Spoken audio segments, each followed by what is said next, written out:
Okay, we'll go ahead and get started. I call to order the meeting of the Manassas Park Governing Body for August 3rd, 2021. First, we have approval of the agenda. Are there any corrections to the agenda? Okay, and I don't believe we have a closed session tonight. Is that correct, Dean? Yes, that is correct. Okay, thank you.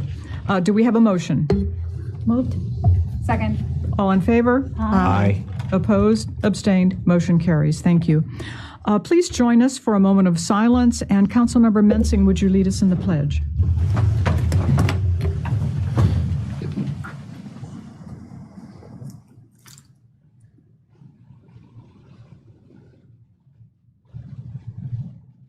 I pledge allegiance to the flag of the United States of America and to the republic for which it stands, one nation, under God, indivisible, with liberty and justice for all. Okay, there will be 3 opportunities to speak publicly this evening. First, there will be the general public comment time, and then there will be 2 public hearings. But right now is the general public comment time. Do we have anyone signed up to make public? Yes, right there. Didn't see that. Thank you. Thank you, Lena. First, we have Ms. Tanya Soltis. Yes, ma'am. Please come to the microphone and state your name and your address and try to limit your comments to 3 minutes. Thank you. Good evening, Mayor Rischel, Vice Mayor Banks, and council members. My name is Tanya Soltis. I live in Prince William County, and my business serves Manassas Park, the city of Manassas Park. As a retired Prince William County Schools educator for 31 years, 18 of which was an elementary principal, I have dedicated my career knowing that a school must be ready for each child who enters, recognizing the experiences and skills that they bring as a beginning kindergartner. I know that Manassas Park City Public Schools is dedicated to that commitment. However, it is what we do with opportunities and information prior to their entering that impacts children's growth and development, that deepens as they progress through high school and beyond in life. We have to pay it forward. Since retiring, I have served as the part-time executive director of Smart Beginnings Greater Prince William. I'm honored to work in this donor-funded organization with such valuable volunteers who are specialists in their fields of early childhood. They give their time and talents across our large geographic county from farthest west to the farthest east, and of course within the city of Manassas Park. I've had the privilege to meet with Mayor Rischel and Councilmember Mensing last fall in 2020, and most recently 6 months ago with your entire governing council via Zoom on January 26th to inform you of our work and share with you our future aspiration of creating a regional services as an early office for early childhood Greater Prince William. We have drafted the infrastructure and responsibilities that this office would undertake to serve every young child birth through 5 and their families, with the ultimate goal of providing them with support in accessing resources to assist their physical, cognitive, and social emotional development. The brain is shaped by experiences, and with 80% of the brain being developed by age 3, it is our obligation to dedicate resources to this early care and education to make a difference for every child's strongest start to kindergarten, regardless of their district, where they learn, whether they're with stay-at-home parents or in a public, private, or even faith-based daycare or a preschool, and regardless of their family's income. Currently, Smart Beginnings 42 volunteers champion many programs that assist your constituents. Our handout outlines some of our work of partnerships with UVA Health and Centera Medical Centers and our Books for Babies program. And most recently, we assisted last February with the Prince William Health District in scheduling 1,403 essential child care employees with COVID-19 vaccinations at Manassas Park Community Center. It is imperative that Prince William County establishes an office for early childhood to continue the work that our volunteers have put in place and extend services for every family of our youngest learners. Why now? Just one example: during the pandemic, Spotlight uncovered the critical industry of these private and public daycares and in-home providers, the services they provide for children and working parents. They deserve the best access and opportunities, and it is up to us to give that to them. I ask you, if not us, then who? All 38,000 birth to 5-year-olds whose voices we represent need and deserve your commitment to establishing this office, knowing that you are doing all that is possible to provide resources for Prince William County families. Thank you for consideration in establishing this office in your fiscal year 23 budget. Thank you, Ms. Soltis. Thank you. Next, Ms. Debbie Stepien. Did I pronounce that correctly?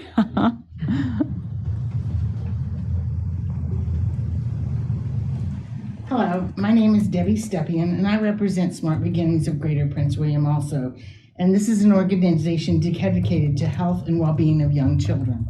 I am a retired administrator from Prince William County Schools and was an adjunct professor at Northern Virginia Community College for 10 years in early childhood. I have spent my entire professional career advocating for children birth to 5 who have no voice. We applaud Manassas Park's commitment to high-quality early childhood education for the economically disadvantaged 4-year-olds. Recently retired Principal Ann Gwynn and her team have done an excellent job in continuing to offer programming for 4-year-olds in Manassas Park. The Manassas Park Community Center preschool program is a Virginia Quality Rated program. This rating is the gold standard for Virginia in offering high-quality programs for preschool children. These initiatives are just the building blocks for what's to come next. We currently have a major crisis in the United States when families return to work after these unprecedented times. Child care is going to be unavailable for many families. Our child care workers were on the front lines during the height of the pandemic, and many centers were closed or operated on a reduced count to make sure all the COVID restrictions were in place. Due to this, childcare cannot handle the former capacity. Families are being turned away at the door simply because they do not have the staff to provide the care. If childcare does not work, families in Manassas Park don't work. It will take all of us to deal with the crisis in the days and months to come. Educators and elected officials in Prince William County, Manassas Park, and the city of Manassas are joining together around a strategy to expand early childhood education to include birth to 5 population. An organized approach will help the Commonwealth and our local entities stabilize the workforce, flow monies quickly, and increase access and quality for our young children. Unfortunately, there is no governmental entity responsible for advocating and coordinating services for that group of children, not the public schools, social services, or public health. Recently, the Commonwealth merged all early childhood under one organization, School Readiness. Surrounding jurisdictions all provide this in some capacity, but not Greater Prince William, which includes Manassas Park. If we continue to not have an office, money from the state and federal government will be left on the table. To remedy this shortcoming, discussions are underway to create an office for early childhood to serve all 3 jurisdictions. That would mirror the approach that the 6 neighboring jurisdictions have already taken. My purpose tonight is to ask you to join that collaboration with Prince William and the city of Manassas to establish and fund a regional office for early childhood, beginning with fiscal year 2023. Can we count on your financial support? Thank you for your time and your attention. Thank you, ma'am, and thank you for the good work that you do in the community. Much appreciated. Do we have anyone who has not signed up but would still like to make public comment? Okay, seeing no one and hearing no one, we'll move on to item 3.1a. The first public hearing is for the purpose of receiving public comment in support of applicants for the Manassas Park School Board. I declare the public hearing open. You know, we are again blessed to have interest. Our residents have shown interest in serving the city, participating in events and activities in the city, and we have had 6 wonderful applicants make application. And those applicants are Ms. Harmony Bisco, Ms. Leah Blackwell, Ms. Carla Browning, Mr. Mike Rogers, Mr. Donald Shoemaker, and Ms. Shantae Jones. So we thank you very much, very, very much for stepping forward. We have received emails of support, but first, is there anyone who is signed up to make public comment for this public hearing? Okay. Is there anyone who has not signed up, but who would still like to make public comment? Seeing no one and hearing no one, I will move on to the emails of support. Okay, I will read off the names. Support that has been received through letters and emails has been uploaded to the city website for public viewing. Emails that have arrived right immediately before the meeting or perhaps after the meeting, they will be uploaded soon for viewing also. But the support emails are as follows. Ms. Robin Weatherholt in support of Harmony Bisco. Ms. Margaret Duncan in support of Harmony Bisco. Mr. Joseph Chambers supports Harmony Bisco. Ms. Patricia Hilton supports Harmony Bisco. Ms. Kelly Alexander supports Harmony Bisco. Ms. Erin Quinty supports Harmony Bisco. Ms. Christy Sanderson supports Harmony Bisco. Ms. Adrienne Nguyen supports Harmony Bisco. Ms. Sabrina Kenyon supports Harmony Bisco. Ms. Heather Guston supports Harmony Bisco. Ms. Maya Mirnick supports Harmony Bisco. Ms. Mona Friedman supports Leah Blackwell. Mr. Charles Kohanauer supports Leah Blackwell. Mr. Kevin Blackwell supports Leah Blackwell. Mr. George Wright supports Shantae Jones. Ms. Monique Jones supports Shantae Jones. Ms. Vanita King supports Shantae Jones. Dr. Thomas Williams supports Shantae Jones. Dr. Malet Getachew supports Shantae Jones. Ms. Tracy Drew supports Shantae Jones. Ms. Akila Mayfield supports Shantae Jones. Ms. Dana Kathy Glenn supports Shantae Jones. And Mrs. Ryan Butts Harris supports Shantae Jones. Thank you, everyone, for sending in and supporting the applicant of your choice. We will conclude the public hearing. Motion to close public hearing. So moved. Second. All in favor? Aye. Opposed? Abstained? Motion carries. And at that, we will move on to our second public hearing. Second public hearing is regarding the American Rescue Plan Act funding for Manassas Park. I declare the public hearing open. Laszlo, could you give a brief review of the issue? Yeah, so this funding came from the federal government over the months of May and June, the majority being received the last week of June. In total, we received over $21 million. And I just want to clarify for residents that they looked at our budget online in the finance department's site and our website. You can find the proposed budget and all the PowerPoint presentations to review. But there's two budgets right now. One of them is a balanced budget of $21 million, and the other one's a larger $54 million that just gives the governing body and residents options to think about for what are different spending options. And that's all I have, pending any questions. Okay. I think it's important to reiterate also that the city is under very strict spending guidelines for this ARPA funding.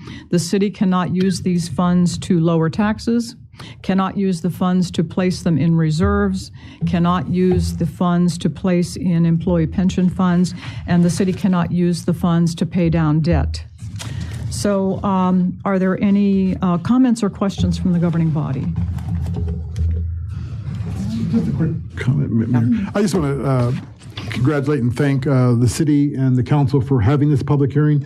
I think it's important for our public to hear us and to at least open it up for the public to comment and make suggestions about $21 million flowing into our cities. I mean, that's just phenomenal and just a golden opportunity for our city.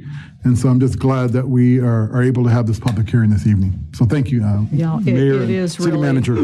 You're absolutely right. It is really important. Yeah. And even though we have these strict spending guidelines, yes, there are still plenty of needs in which we can spend them to sort of play catch up where the city has fallen behind over time. Absolutely. So this is tremendous. Any other comments or questions? I have a few comments. I guess I'll read them up there. I wasn't here last meeting, but so I'm just gonna say have a couple items. I think I talked to Laszlo regarding this on one-on-one. You know, with the funds that we're receiving, I kind of thought it would be a good idea to maybe have something set aside for the community to use to uplift the business community. An example would be to maybe hand out vouchers for the residents to use at our local restaurants or local businesses.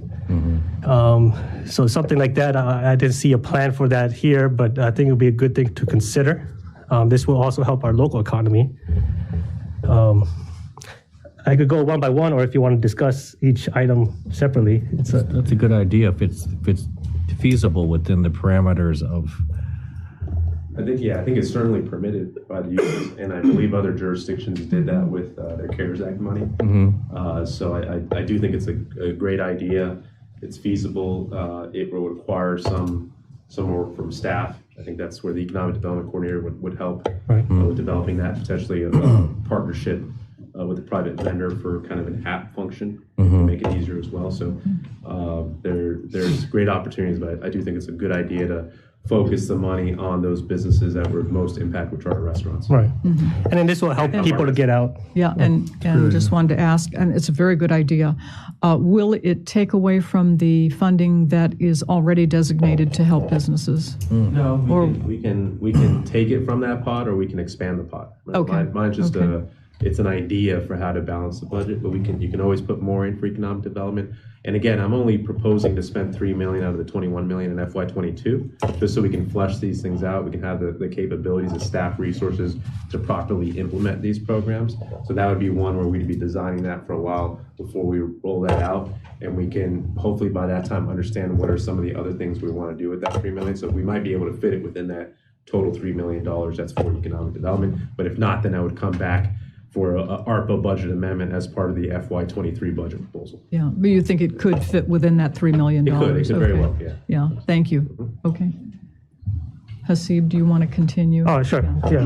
The other thing I kind of picked Laszlo's brain on this is that, this is a one-in-a-lifetime opportunity we're receiving these funds, right? True. And the plan, it's nice, but I feel like it's kind of conservative, right? I wanted to see something kind of outside the box, kind of thing, that initiative that the city normally could not have done without these funds, right? Something that could put us on the map.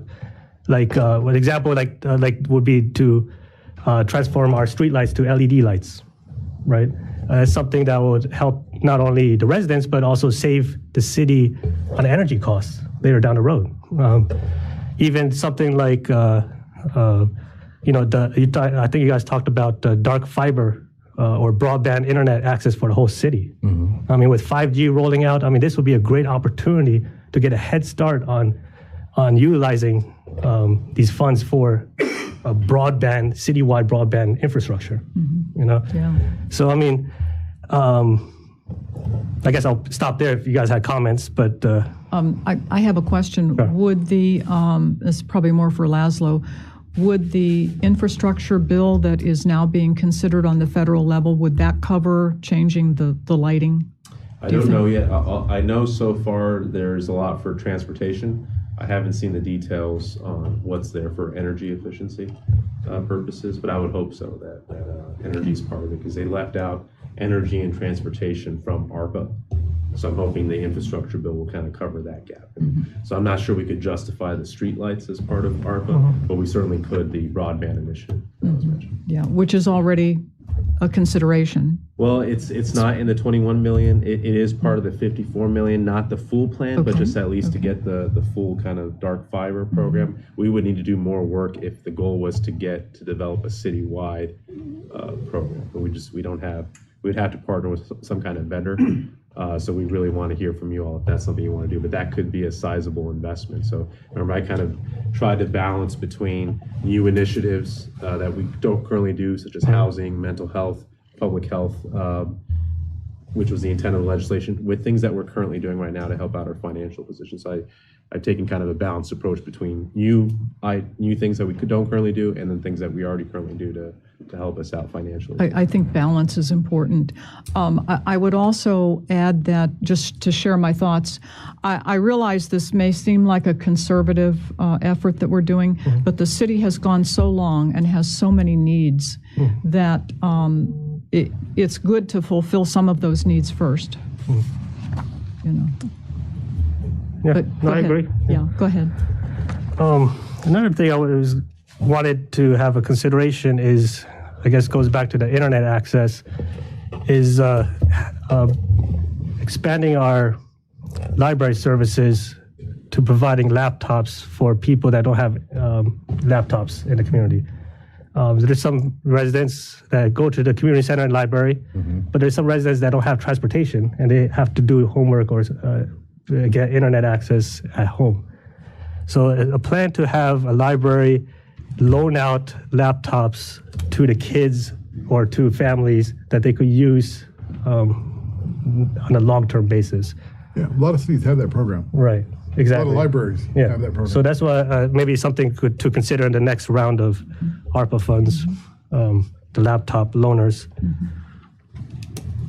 About that. Yeah. Because in the school system, the students they already receive technology, correct? Yes. Right, but they don't. Oh, sorry, go ahead. So my question is then, the library system, whether it was Prince William or especially in the Prince William system, you had free internet and you had the capability to use the computers. So there's other avenues that people can get technology. If it's a family with a child within the school system, they can utilize that child's, what do they give them, a laptop or they give them a tablet? It's a Chromebook. Okay, they give them a Chromebook. That's really, unless you're doing like some deep CAD work or doing statistics work, that's all really a family should need.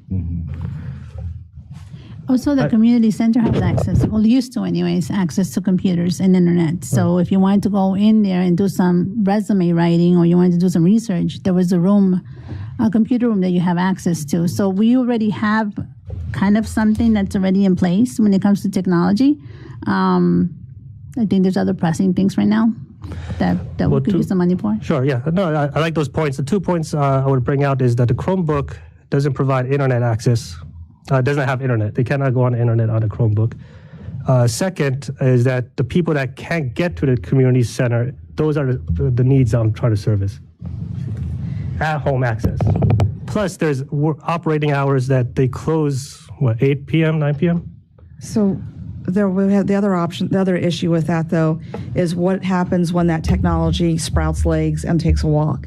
Right, And we're not talking one or two, we're talking And that's multiple. the concern, yeah. It's a very valid Right. concern. Right. Or is dropped. Exactly. Well, that's what I was saying. We come up with some type of plan from the library service to come up with on how we could track stolen or misplaced. How do we also prevent people who can going on sites that, are providing illegal activity? Yeah.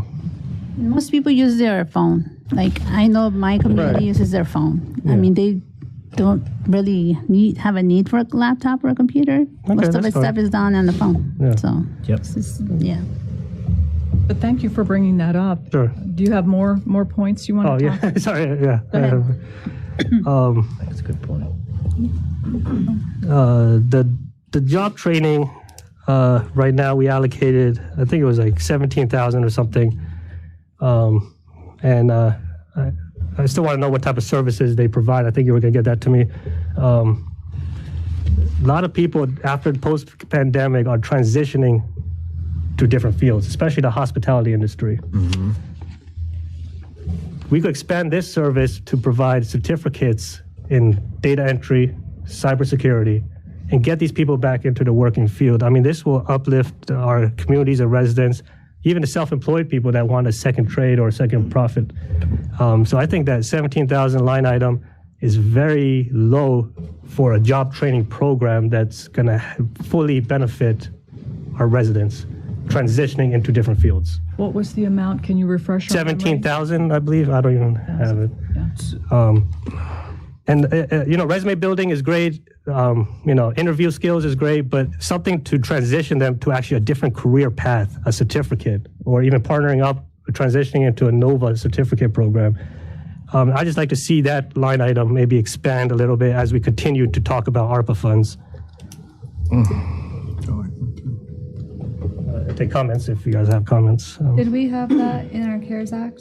We did. We spent around 15,000. And how much, was that what we had planned or was that I under? think we planned a little bit more and we ended up spending around that amount. Doesn't mean we can't do better. I think, I think Chris is working with them right now to kind of expand that. So, and we have like a total of $3 million for economic development. But if your priority keeps pushing for more and more economic development, we can grow that. But just like in CARES Act, we had line items and we had programs, and we really ended up moving money around those programs. So if we don't need it in one area, it doesn't mean that we're done with job training. Right. You know, we started with kind of what we did with CARES Act, but we can expand that. Again, that's why I'm starting very small in 22, because I want to have the time to kind of flush out these programs. Some of them might be more urgent. I mean, you've been watching the news recently on evictions. So housing may actually be something that may be a little bit more urgent for us to not wait on and actually start working on now. So that's, I think, the mindset we need to have. We need some time to flesh out certain programs, develop them. Others, we probably need to move a little quicker. Right, and it's going to take time, and that's why I wanted to kind of put this on people's radar early on, so we could start talking and discussing about these items. Yeah, the eviction crisis is Right, and that's a crisis right now. good segue into my next point is that there's no plan here to actually provide any type of legal aid for the people that have evictions coming up. And that's something we should set aside as well with these funds is to...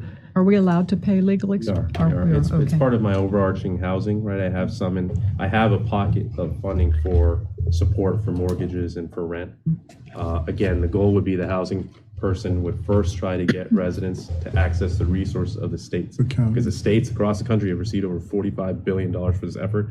I believe they've only distributed $3 billion so far. And that's because they don't have the tactical capacity, ground level, to really get out there and engage with it was kind of like the food delivery program. Remember, we took the lead, we went out with the community, and we got it done. So that would be the goal with this housing person, to do that very effort, to go out there and see what resources are needed, what's the support needed, help them try to tap into that, those billions of dollars that the state has first.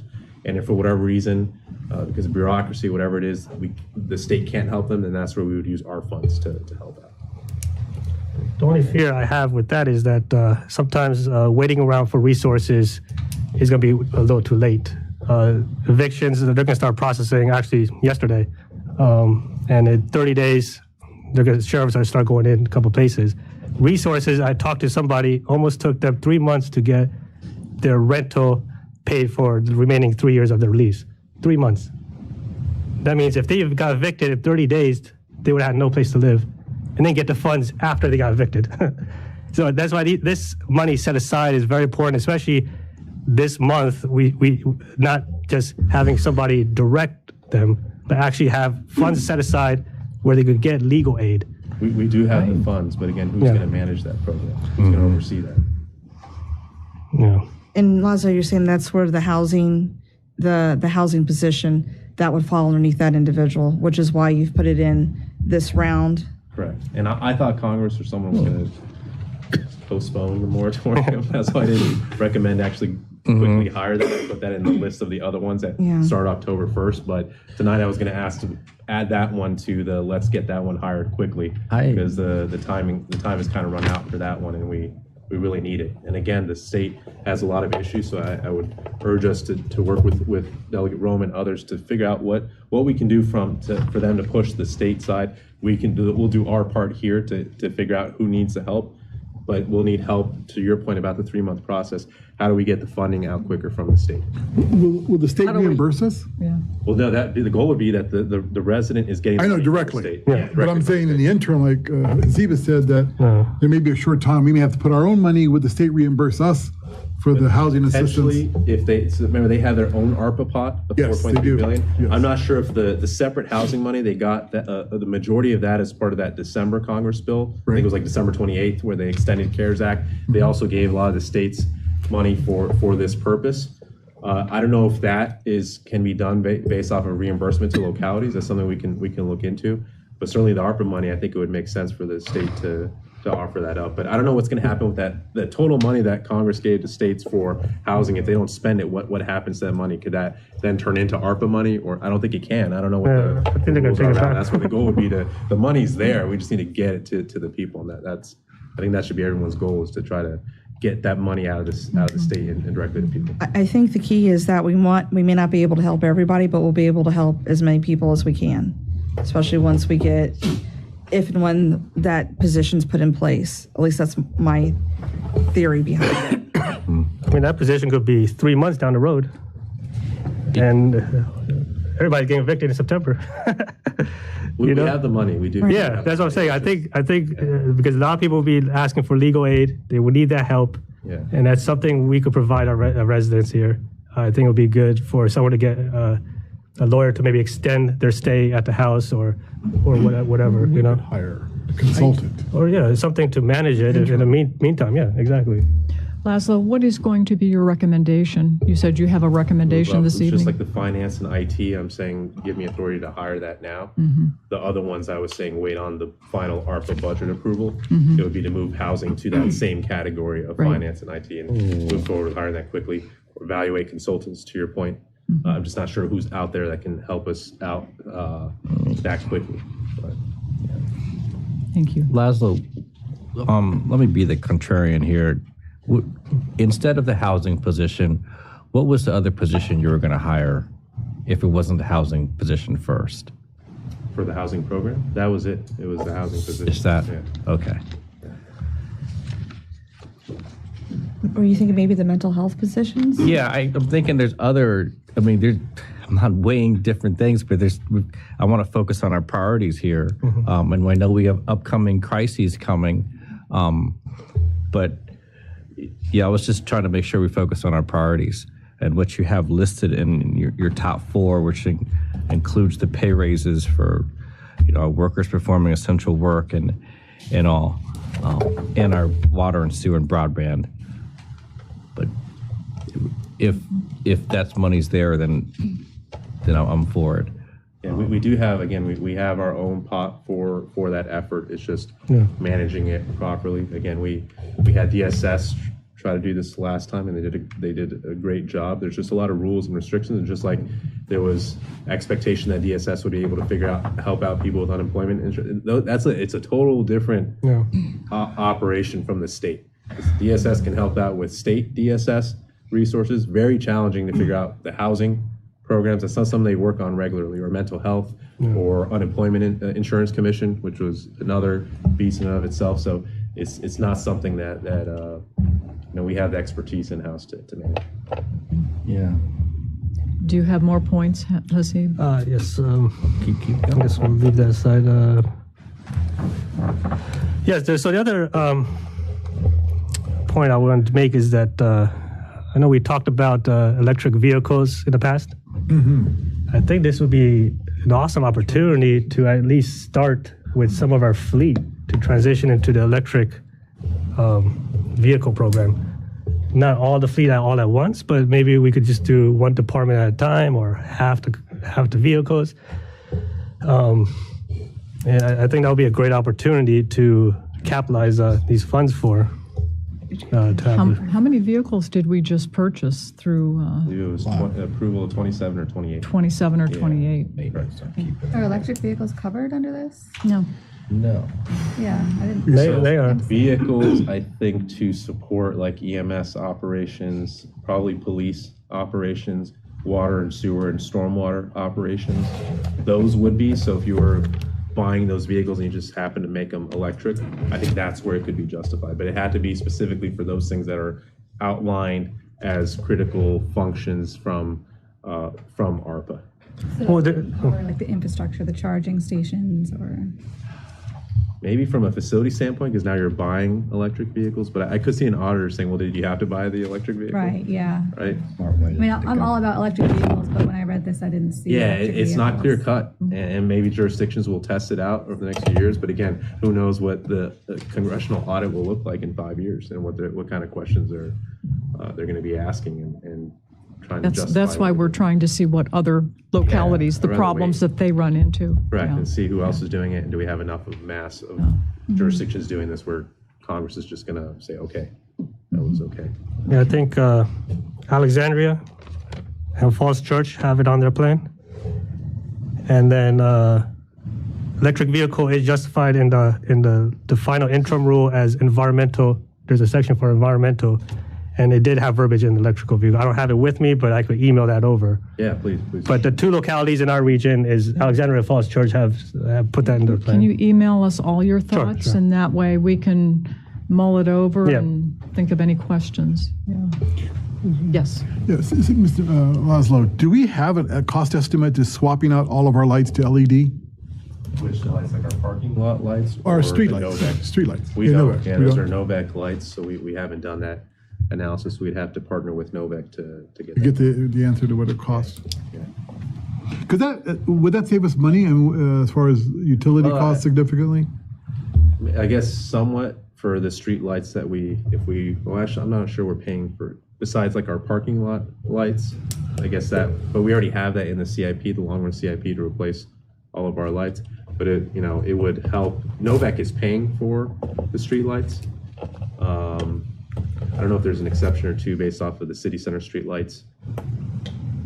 On who's paying that. I'd have to check back with Dean on that one. But for the most part, Novak is paying for those street lights. Yeah. But the switch out is in our CIP, right? For the parking For lots? parking Yeah, for lot? parking lots Yeah. already in our CIP. Okay.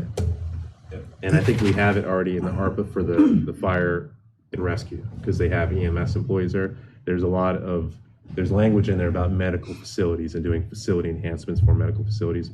So to me, it was clear cut that for the fire department, we could do parking lot resurfacing, we could do street light replacements, LED, and there shouldn't be any issues, because it's a medical function there. And the new downtown plaza will have LED lights? Should, yeah. Okay, all the lights will be LED. Let me ask Laszlo, we don't have to spend this money in any time frame, right? 2 years. 2025. By when? 2 years we have. 2 years? 2025. December 31st, 2024 is when we have to obligate all funds, right? That's when we have to start every project. Okay. You can send the last check out from this money, from those obligated projects on December 31st, 2026. Oh, look at that. So we've got some time. We do. So We do. I want to, before we, start thinking this is something we have to spend in 3 months, let's focus on our priorities. So we don't have LED lights and electric vehicles going up and down the street, but none of our priorities, like our reducing our turnover for our essential workers in our water and sewer and infrastructure crumbling. So I just want to kind of scroll this money away a little bit and focus on priorities.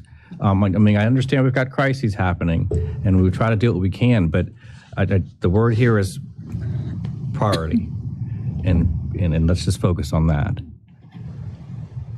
And again, this does free up money. So I'd rather, if we're going to do green initiatives, we do it with savings on our CIP. So that way we don't have an audit question. So there's no reason to do it when we have so many things identified that are clearly justified by ARPA that free up other CIP money. Then you could just use the CIP money for things that may be more questionable because it's our money. Right.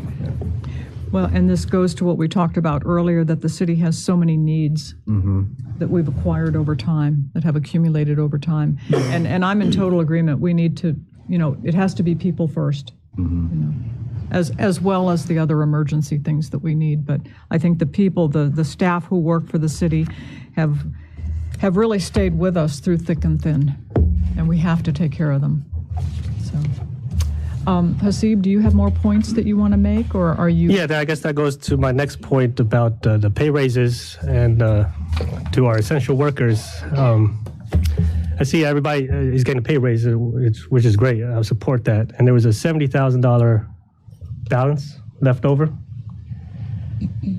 I would like to see that utilized to essential workers that actually worked 24/7 during the COVID time. Get a premium bonus. Use that for a premium bonus for those employees. Because right now it seems like everybody's on the same playing field. And some people that were worked from home, or some people that had limited office hours, but there was police officers, our EMS, our fire department that were working throughout the pandemic, at the height of the pandemic. And I would like to see them have a little bit more extra. I thought it was prorated by the amount of time you spent directly interacting with the public. That was the wasn't it? CARES Act. That was we the had CARES a different Act. tier structure Yeah. with CARES Act. So CARES Act, we did bonuses. So are we not structuring it that way No, this time? now we're doing pay raises based off of market gaps, right? I will say that the biggest market gaps are in the fire department and police department. So you are, helping them out more. So there won't be, that I knew, but there won't be additional bonuses that. No, and what Okay. Councilmember Javette is posing is, remember I showed you from city budget money, there's $70,000 surplus in FY23. After you use ARPA for those raises, and then what we already had budgeted to provide raises for those employees who don't qualify for ARPA, there's about $70,000 left over. Councilmember Javed is proposing taking that $70,000 and doing like a CARES Act style bonus structure that we did that targets the people, again, like we did last, especially the second round of CARES Act bonuses. We provide even an additional bonus to EMS employees as well above everyone else who actually treated COVID-19 patients. So I think that's, correct me if I'm wrong, Councilman, I believe that's. Yeah, no, that's exactly what I was getting at, is to use that leftover pot and then treat our the essential workers that were actually out there with a premium bonus. Yeah. You know, Yeah. they'll get the pay raise, but treat our the people that were out there with a little more extra, just icing on the cake type deal. Can we do that and still ensure that because the chiefs of our fire department and police department are not covered under ARPA? Can we still do that and still make sure they're given a raise as well? Because everyone's included in this program, but the directors, myself, others, that's part of this, what we already had budgeted for FY23. We're just taking that money and using that for those raises, because the language is more oriented towards kind of the frontline workers and not necessarily leaders. At least that's our interpretation of it. So we wanted to be safe and say, okay, we already have pay raises. So 25% of the 100% pay raise plan that I developed, the model from 23 to 26, we had 25% of that already budgeted in 23. That 25% is more than enough to cover those who are left out of ARPA. And even with that, you have $70,000 remaining. And so what Councilmember Javed's proposing is, yeah, everyone's covered already, but now he wants to do an additional bonus, just a one-time bonus, so it doesn't have long-term financial implications. It's just whatever that surplus is, reinvesting that back into an additional kind of, hazardous duty bonus for those employees who, again, were out either directly treating COVID-19 patients or To be spent before FY 2023. it'll be part of the FY23 budget. So remember, all the pay stuff that I'm proposing there doesn't start until FY23. So July 1st, 2022. I mean, as long as we ensure that our chiefs are getting paid as well, we're getting a raise. Oh, yeah. I have another thought. So I know that across the nation, it's hard to recruit people to be police officers. I don't know what the trend is in fire and rescue. Could we use some of that money as signing bonuses? Is that allowed in local governments? Yeah, it's our money, so yeah, signing bonuses, I'll have to look into the implications from a VRS standpoint. I don't see why it would be an issue. So it's something we can look at with HR, but yeah, that is a good idea as well for usage of that for recruitment support. Yeah. Fast food restaurants are doing it, so yeah, because of the shortage. Wow. That would also help bring in, it'll help with recruiting. So we have the best of both worlds. Asib, is that it? Or- Two more points, sorry. Okay. The next point was going to be on the health access. There was a line item. Well, I didn't see a clear-cut explanation. During this pandemic, there was a lot of uninsured residents that did not go to get help because they were uninsured. They didn't know the resources. Short here, something providing, I guess, funds to help get them preventive maintenance care for our local, like a Patient First or something. Funds where they could come and access and, make sure, their families are safe and healthy. And that the underserved communities have access to funds where they could use to vaccinate their kids or themselves. I didn't see a plan for that in here, so I was just wondering if that's something we could consider. We did have Medicare expansion just a couple of years ago, ago, and we did ramp up. The problem, I think, with Medicaid but even I think with CARES Act and ARPA, I'm not sure for undocumented immigrants whether you can use this funding for that purpose. You can use it for COVID-19 directly, regardless, for vaccinations, for testing. I'm not sure you can use it to help people get insured who are undocumented, but that's something I would have to investigate. And we do have Medicaid, expansion, so we would encourage people first to apply through that vehicle, through our DSS, before we spend additional money on private insurance. I have a question. Isn't this type the same services that the MAP clinic provides? Yes. Yeah, that is provided, so Yep. that's a good point, maybe expanding their capability versus. Starting from scratch, They do if we free- decide free to go down. services, yeah. No, not vaccines. I'm talking about just regular regular treatment. Other vaccines. Other vaccines, other preventive maintenance, MAP clinic. breast doesn't cancer do that. checkups. Go to the I MAP think clinic. this is Yeah. a map. So they don't charge. No, No, they Go to the don't. MAP it's free. clinic. Just like you go to the health And they're in department. Manassas Park, unlike Yeah. Patient First, Yep. which isn't. Yeah, map clinic does that. Okay, I'll look into that one. I didn't think they accepted. They do. Oh, yeah. Yeah, it's like no questions asked. Good looking, though. Yeah. Yep. Heart's in the right place. All right, the last point. This goes down, I guess, to safety, community safety. I guess this will go into the line item for the police department and expanding their services. Every now and then in Facebook, we hear people, residents commenting, "Oh, I hear gunshots and this and that." There's a couple communities here that actually implemented this plan. It's called a shot spotter. I don't know if Chief is here, but they could talk about this. Called a what? A shot spotter. Shot It spot. hears guns that are being shot. Okay. And it'll alert the police officers in an instant and tell them where it's coming from. So, especially, I think it was the 2 days ago, someone said they heard 3 shots up down, I forgot what road it was. I don't recall, but something like that, just to help them investigate crimes or do their job faster. So expanding if that. Is there a big problem in Manassas Park with that? I mean, I see people commenting almost every other okay. Sometimes couple they weeks. hear, sometimes Well, they're- sometimes it'd be Quantico, right? Yeah, Quantico. yeah. There's the Rod and Gun Right. Club over there. That's probably That's what what I a hear lot of all them the are time. hearing. Yeah. Good evening, Council. Yeah, there is an increase in violent crime in our city. I mean, it's across the region, as you can see all over the news and media. Those shot spotters, we Yeah. could integrate into the system that we're looking into doing that with Oh, this yeah. company. That's one of the options we can sell, but we wanted to get the cameras up there first so we can observe what's going on. So if we did get a call for shooting, we should be able to see on the camera, see what's going on in that area. Right. Oh, okay, good. Do we have a lot of shootings? A lot of complaints about? You're aware we've had a couple shootings in the city. We've made a couple arrests. We're still looking for the guy that shot that poor dog at the Right. VRE. But around the region, and especially Prince William and surrounding jurisdictions, their shootings are up. Armed They are, robberies, shootings, okay. homicides. So it's just I hate to say What- it jinx us, but you never know. Do you have a general cost for implementation? It's on there. What was it? But this specific program that he's. Oh, the I shot can look into it to see what it would be to integrate this with the cameras, because it's got to work side by side with the system. So it'll alert us, and then the camera will pop up letting us know what area. Yeah.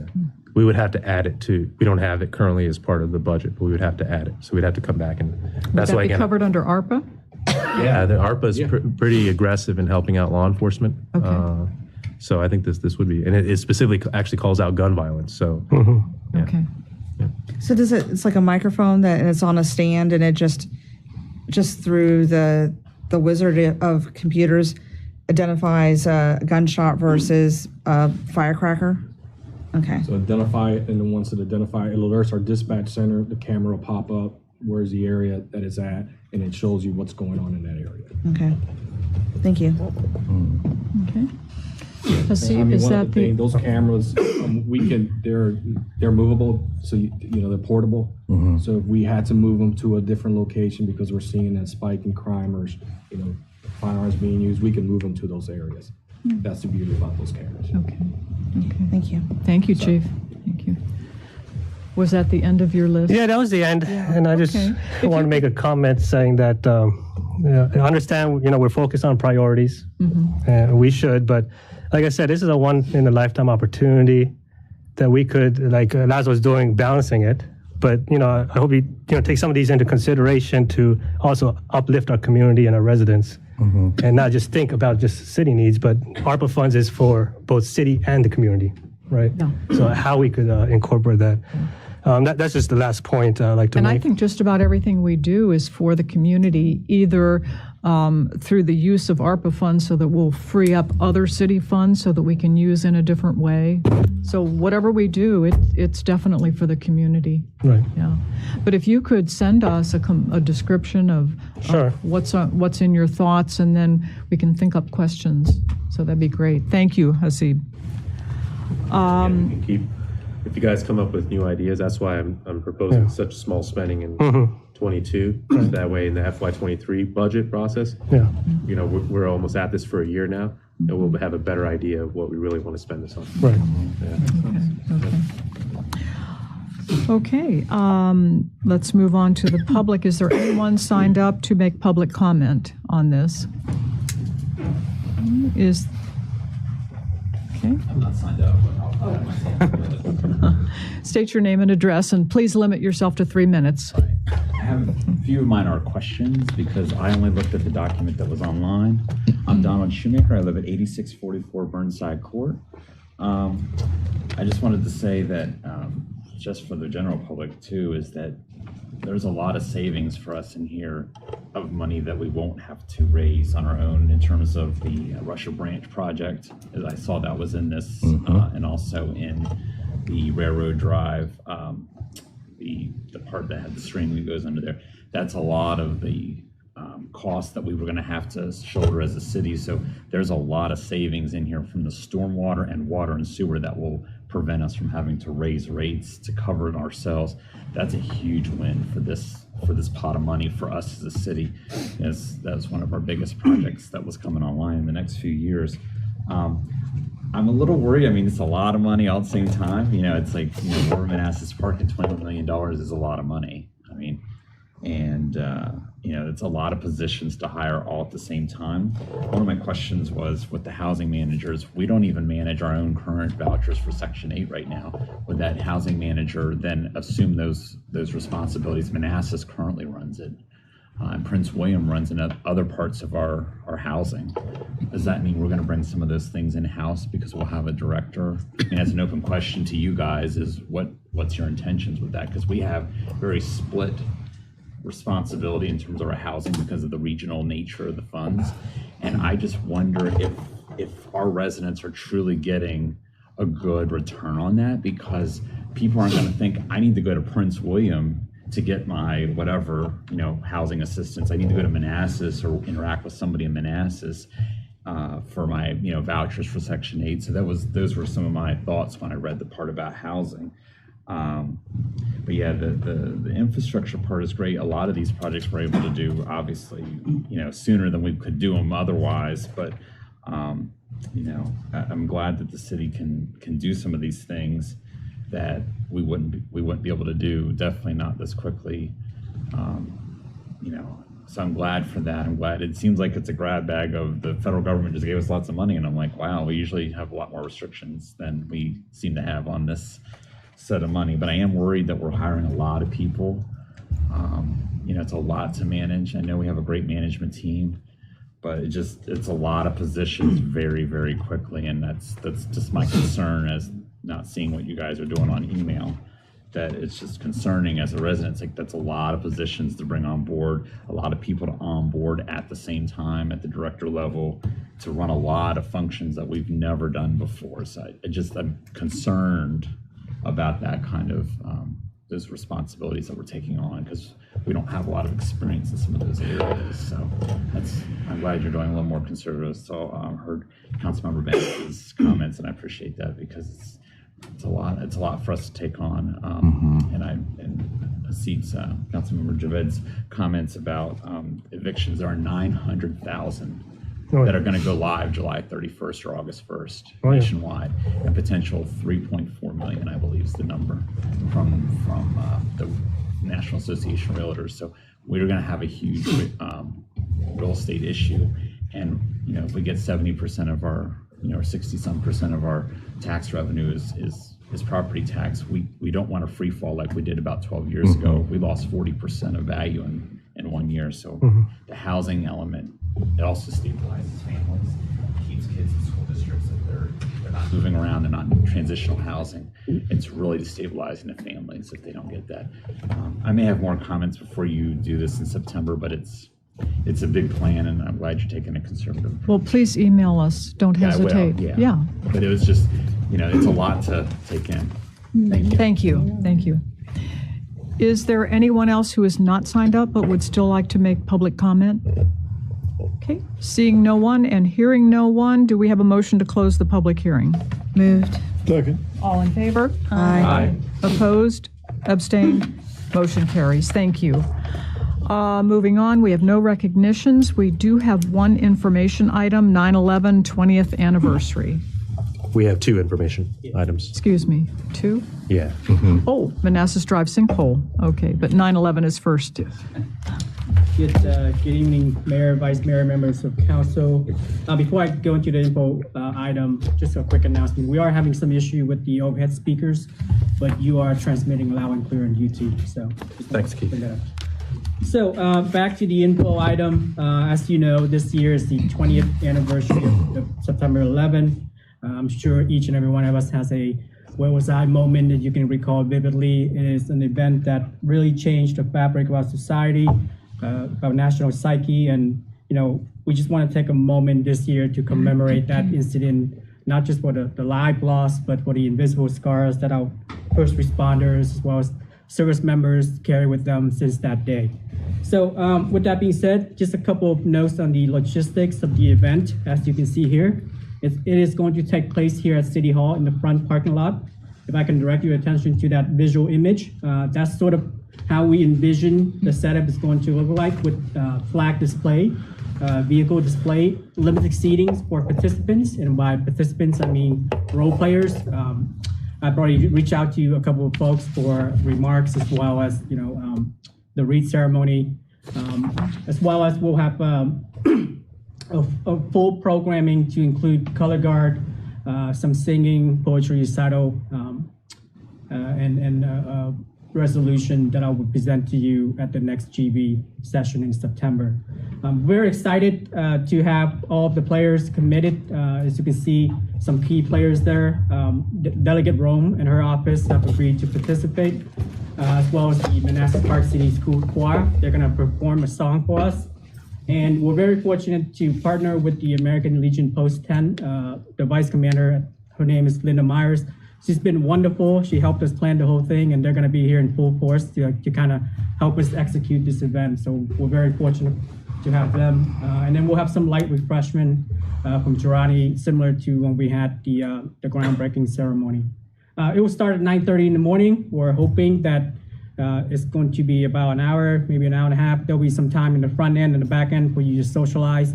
If you want to invite your family and friends, you're more than welcome to, or other distinguished guests, feel free to invite them. The event is open to the public. We will have standing room only. We don't want to put a lot of chairs out front. So we'll have designated spaces for spectators. Any resident who wants to come by and watch the event are more than welcome to come by. I will make a couple of notes. It is an outdoor event, so if you do plan on coming by, please plan for weather. And like I mentioned, it will be standing room only for spectators. We will have a backup plan just in case it rains, because September could be finicky. Our backup site is the Manassas Park Community Center Banquet Hall. With that, we'll kind of limit it a little bit more on the spectator, but we'll present that if needed. For those that are coming, please wear your mask if you're not fully vaccinated. That's just for your safety. But other than that, that's the gist of the event. Let me show you that. As you can see on the left-hand side, that's the flyer that we'll share with residents, and I'll start pushing that on social media and the city website after tonight. On the right-hand side, and I won't go through all the line items, but that's the programming. Again, very excited to have all the key players committed, and we're just looking forward to a good event. Like I mentioned, I'll bring the resolution back next GB session. Other than that, everyone has committed and we're ready to go. So with that, I'll take any questions. Any questions? No questions. Okay. Thank you very much. Thanks, We're all looking forward to it. Thank you. Okay. Manassas Drive sinkhole.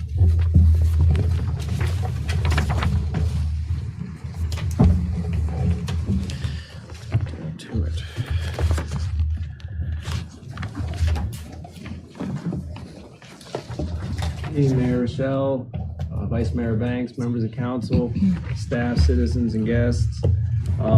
It's been about a month. July 2nd was when we were first informed of the sinkhole next to Manassas Drive near the turn lane to enter the Elms subdivision. Immediately following that notification, we started our investigation, and the very first thing we wanted to do was get the opinion of Bowman and call Shirley Construction, who had helped us out with our previous culvert issues, to make sure that we understood that the roadway was safe and that we didn't need to do anything immediately to protect the roadway.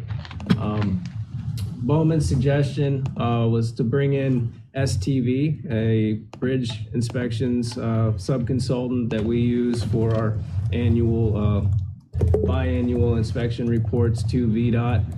We were able to provide some rough camera footage using our crawler and camera. Unfortunately, the pipe is very filled with debris. It was very rocky imaging, very rough imaging.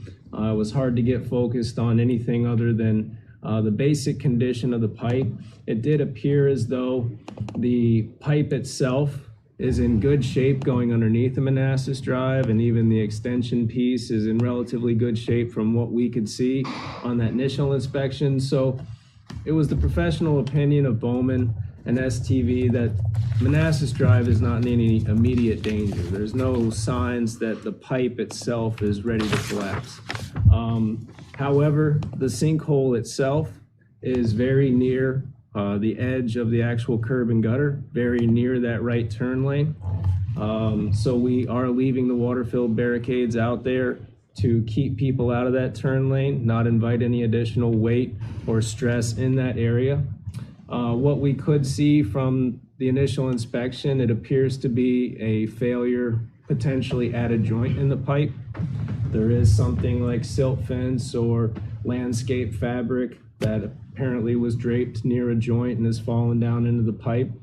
So the next step forward, we needed a better understanding of exactly what the failure is. It's very deep in the ground. We can't just go out there and dig next to it. You have a very steep drop off that's not visible in this picture, but that's a very steep grade right at the right-hand edge of this picture. And unless we go out there and install sheet shoring or something to keep the dirt in place as we dig, we could create a catastrophic failure of the roadway with our excavation process. So we need to understand what we're getting into a little bit better, what the actual failure was. So at the recommendation of Bowman, we actually contacted and agreed to do some further TV imaging to give everybody a better understanding. That's going to require some cleaning out of the pipe so that they can understand the bottom condition of the culvert, and so they can get nice steady image as the crawler travels through the pipe. We as public works staff do not have big enough equipment to handle cleaning out that pipe from a distance, standing at one end. So we really don't have the resources. It needs to be done by a sub-consultant.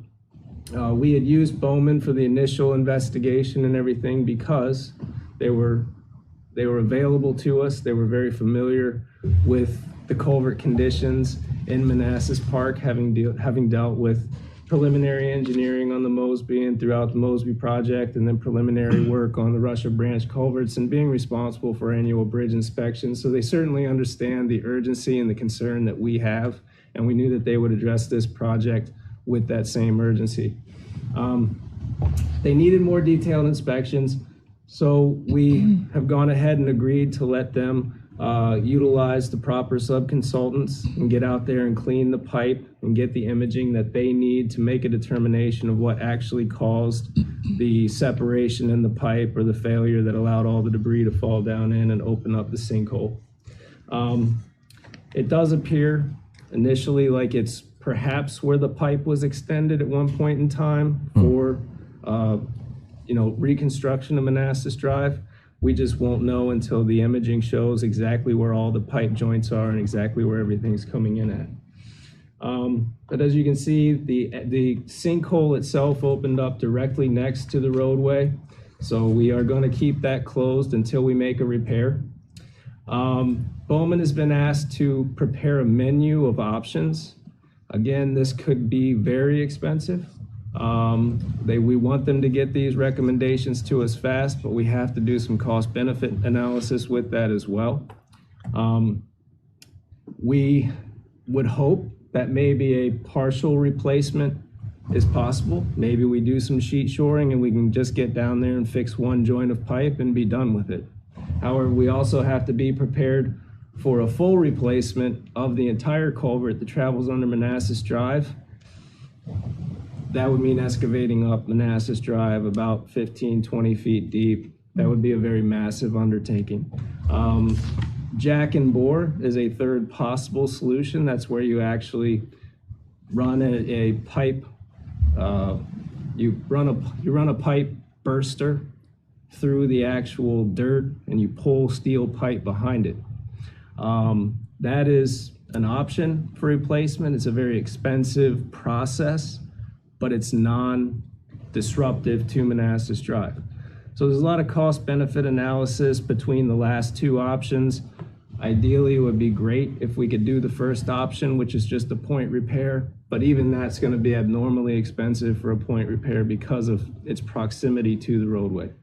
So we want to look at these potential three options and have Bowman come back to us with a solid recommendation of what's the best route to go. There's benefits to having RCP, sure. It's a longer term product, less concrete is less likely to rot and fail as the metal culverts in our city have.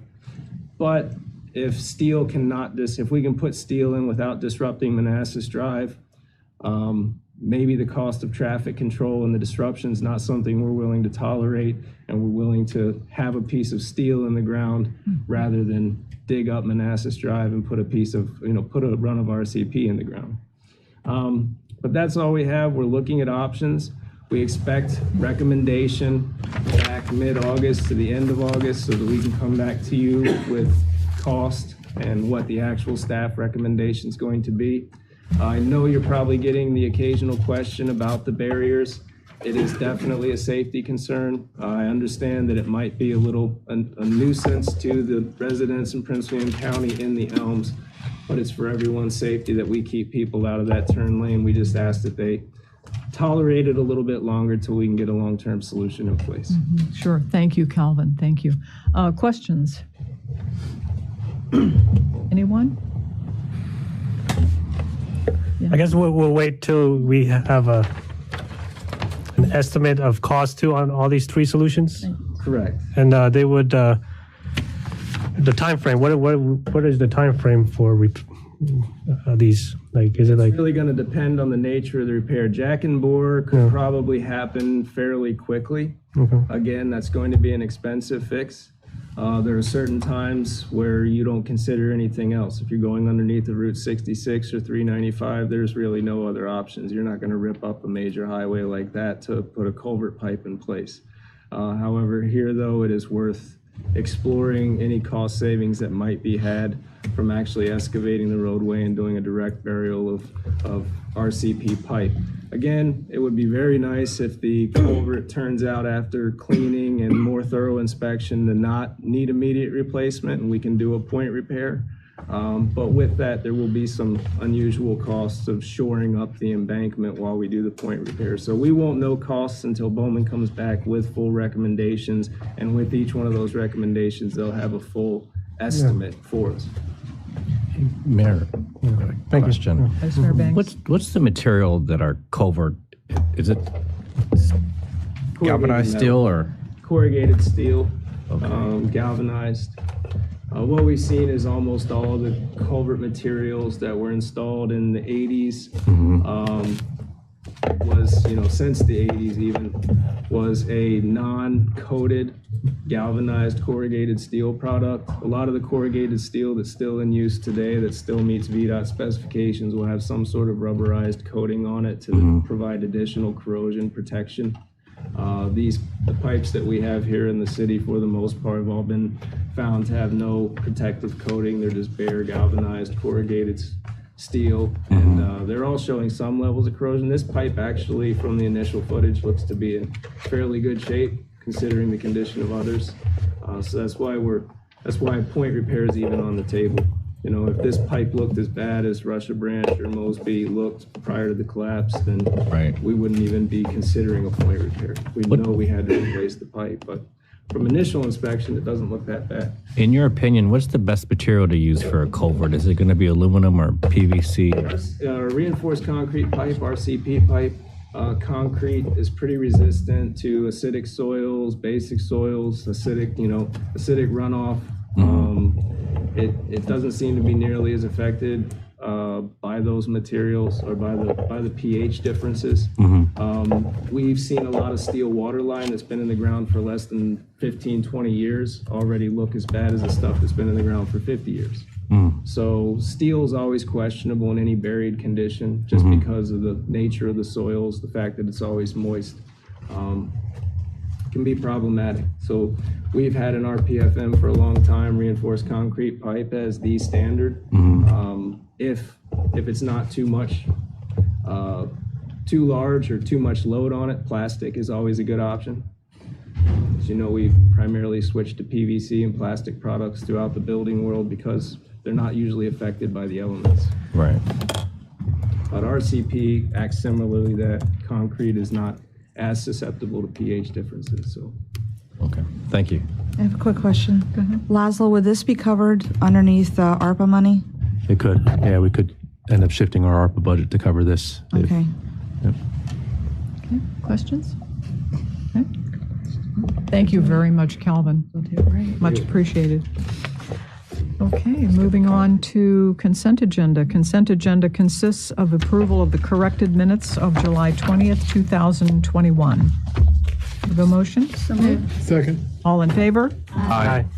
Opposed? Abstained? Motion carries. Thank you. Okay, moving on to new business. First, we have ERP Consulting Services.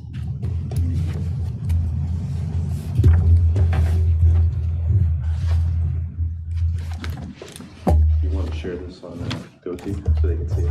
Yeah, that would be preferable. While you're doing that, can you do a sound check with two gentlemen on? Yeah. You can just do it right now. Oh, sure, yeah. Matt and John, if you can just quickly unmute your mics and just make sure you can hear us and we can hear you. Okay. Might have to come out of that speaker since the speaker is above us. Hear me all right? Yes, is that you, Matt? Yeah. Okay, good evening to everybody. Good evening. Hello. All right.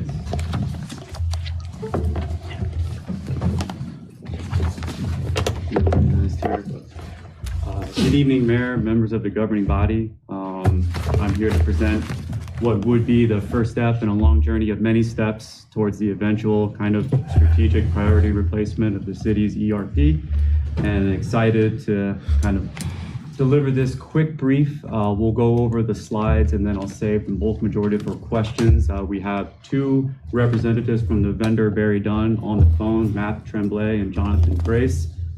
Made their available time today to be able to answer any questions that you might have for them that I cannot provide on their behalf, or kind of just focusing on some of the specific things that you might have for them in itself. But I am excited to present this just because this has been long overdue, and the process behind it, I'm confident, will deliver the results that the city expects from what we would want to go into, which is a next generation ERP that fits this organization to the max extent possible, with full staff and support behind it too over the last few months. So I'll just go ahead and start from there.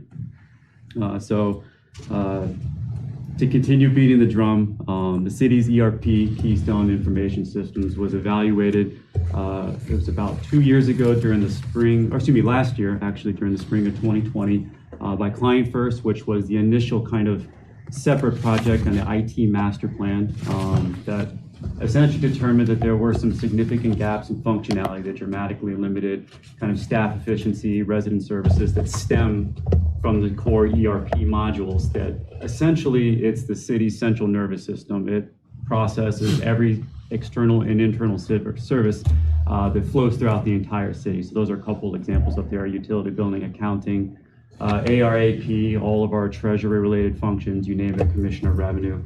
So you can just imagine the full breadth of what this system processes.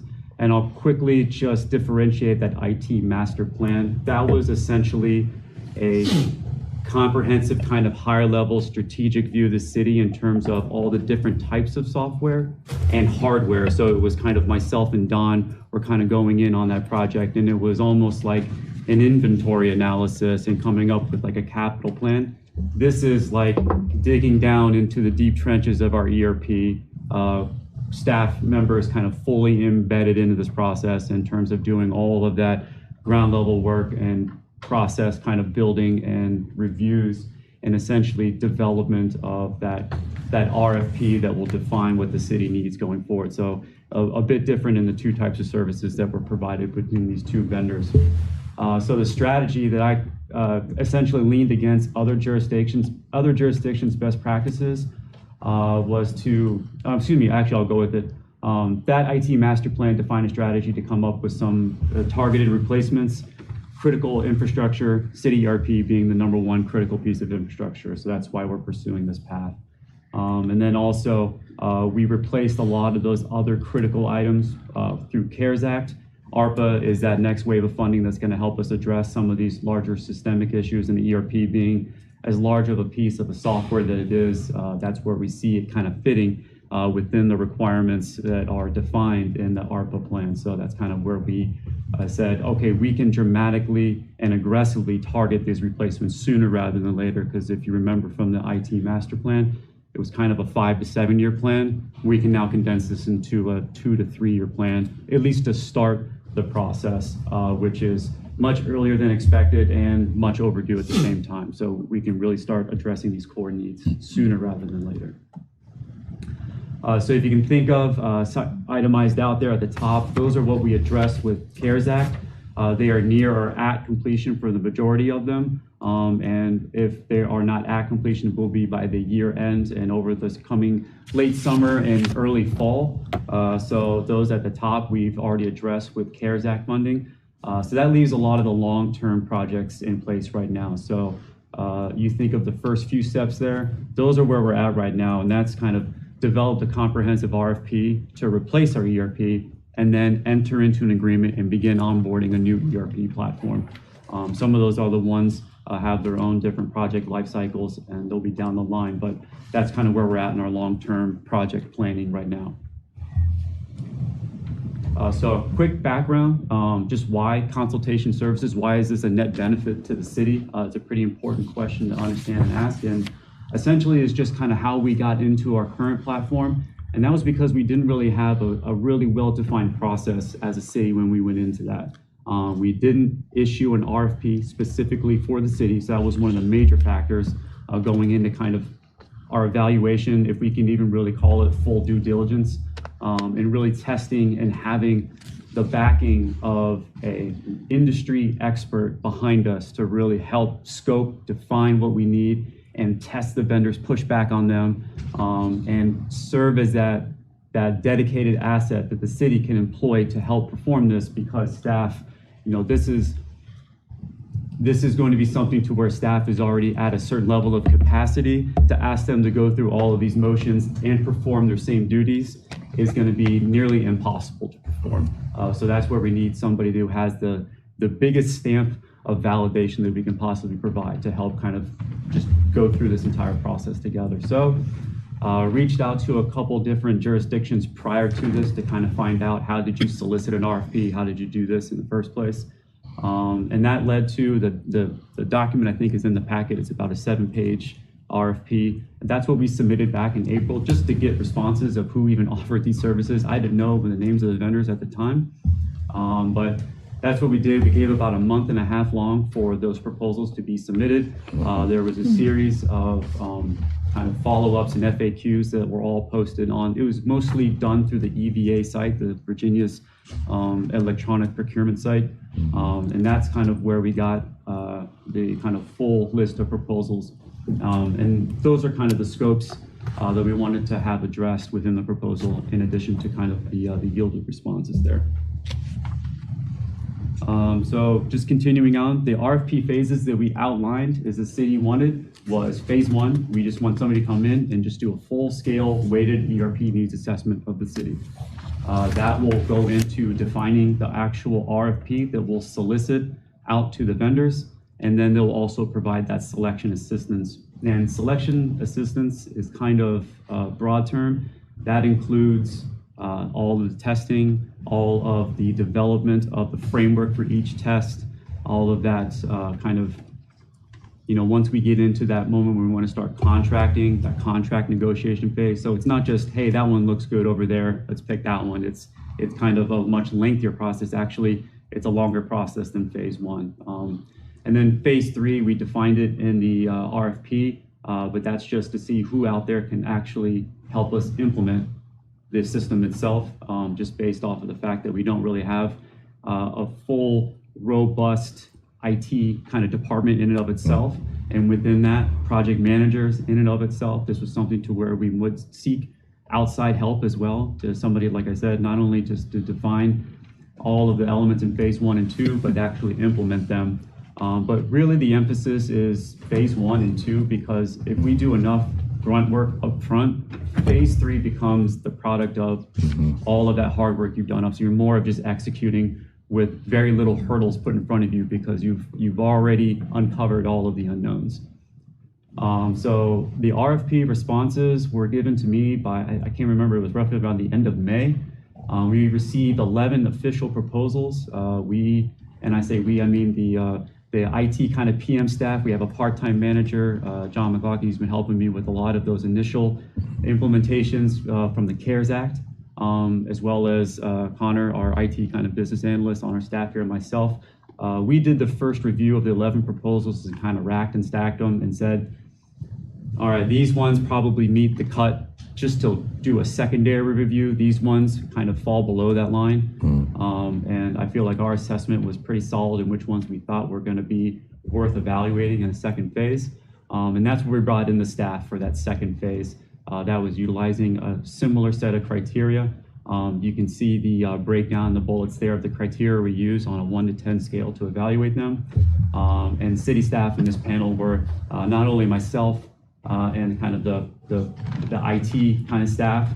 It was also finance, commission, revenue, treasurer, and HR personnel as well. So when I say inclusive, this was an inclusive as to the max extent possible during this phase. And with that, we came up with Very Done. This is a nationally recognized IT consulting firm. They've been around for a while. If you can think of it in terms of, like, we all know the big four and those auditing firms, they're kind of, that's their background, is they're a local or a governmental kind of local state level auditing firm that has expanded into the IT kind of consulting service realm. The city evaluated them. You can see their composite score. If that might look somewhat low, I can assure you that's because we're very tough graders as a city. So staff were not, just handing out, A pluses across the board. We were very, very rigid in our analysis. And also that came at the same thing of just reaching out to other cities like Manassas Park that I wanted to basically mirror. These are people who have gone through this process recently. This is what they solicited for their different responses. This is the path that they took, and all of these cities went with Very Done as well. You can see in their actual packet, they've had a much larger reach in Virginia. I just took the ones that happened the most recently because it would be fresh in their memories as well. And in terms of just the scope of services and project hours, they provided kind of like who is going to be involved on the team. So one thing that was a net benefit is not just Virginia level governmental experience and IT kind of level framework and how they approach things, but it's also kind of the full scope of the staff support that you get dedicated to different phases of the project. And that was something that we didn't see with other people as well. So kind of not going with a vendor that might have 1 or 2 people, and then you run into a single point of failure if that person's not available and stuff. So we wanted to make sure that we had redundancy and support in on the vendor side, let alone our side as well. So kind of the brief final overview, as you can see, kind of the split between the 2 different total hours in the projects. Phases, the real meat and potatoes is in phase 1. That's going to basically build everything that dictates phase 2. There is some cost in there for travel, but that's kind of unknown. They have been doing work like this during COVID, so they've gone into a remote posture and they feel they can still deliver that successful product at the end, just like we all had to adjust to. So that's kind of an estimated budget, not to exceed that extra additional travel budget. They are mostly based out of Maine, so they kind of have that knowledge of how to get back and forth in Virginia, so they're confident in that estimate. And that's something it's in addition to, so we would approve this at a cost not to exceed that 110, but it could be that 99.5 structure. And this is the unknown of, we don't know if Delta variant comes in, a lot of restrictions come back in and anything, but we still would like to be able to pursue this project because it is long-term in focus and helps us continue to attack this kind of strategic priority for the city. So I'll go ahead and stop there for any questions. And I have, like I said, Matt and John on the phone, and I'll turn it over to you now. Thank you, Chris. That was great. I see in one of the documents that the city reserves the right to proceed or to not proceed at the conclusion of each phase. Would the city, if for some reason the city were to not proceed, would the city retain ownership of all the documents that were generated by previous phases? I would probably defer that to Matt and John, because I just want to say at the top of it would make sense that we would, but I just want to confirm that. And Chris, this is John. Can you hear me okay? We can. Yes. Yeah, in this instance, yes, the documents would be the property of the city, and you would be able to retain those. Okay, thank you. Thank you. Questions, comments? Yes. Chris, thank you for the presentation. I see that we're only bidding out phase 1 and 2 and not the implementation program phase for ARPA. Why not? And would that cost us more money? It seems like we have the RFP, we've already gotten this vendor to do the work. Why not have them bid on or have it part of phase 3 as well, the implementation?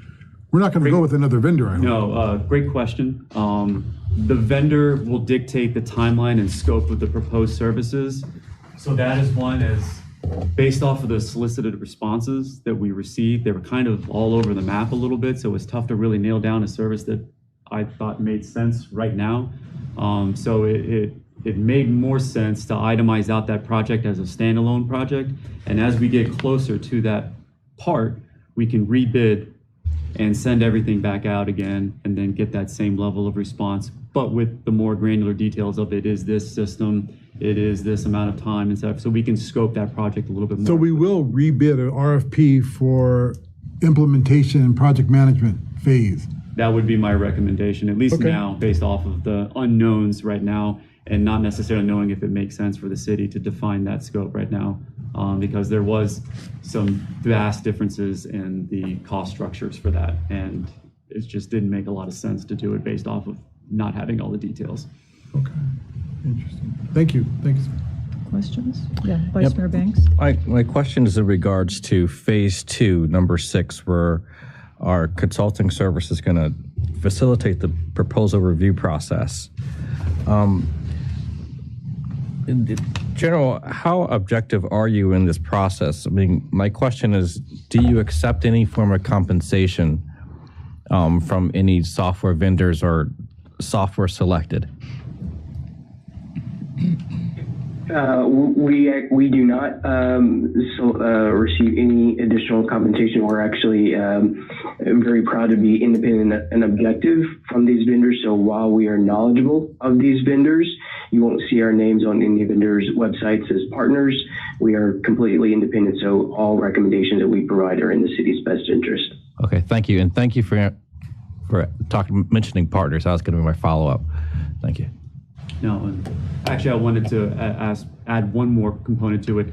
We don't know what the system will really look like. Sure. So it could be one big system, kind of like we have now, but just modernized, or it could be a subset of varying different systems. It's just based off of the recommended approach. And that's another reason why. So like I said, just not having that full detail right now really dictates timeline and entering into a contract agreement, which would most likely be a dedicated hours per month kind of monthly fee structure that we would enter into. We just want to make sure that we're not agreeing on something and it ends up being something different right now. Does Barry Dunn do implementation project management? They do, yeah. Thanks. Questions? Yeah, yes. Are we receiving, I guess, virtual help or in person? They can do both. So is the cost if we get somebody in here? Yeah, the recommendation with that 10,500 for travel, that is the full scale of what they normally provide, which is certain touch points along the way, and it's dedicated times inside the city, multiple times per phase. Right. And I believe those times that they're here, it's multiple days at a time. So they have their process that they put in place to have that in there. I said it might not be required because we don't know. So it is up to that point, but not to exceed.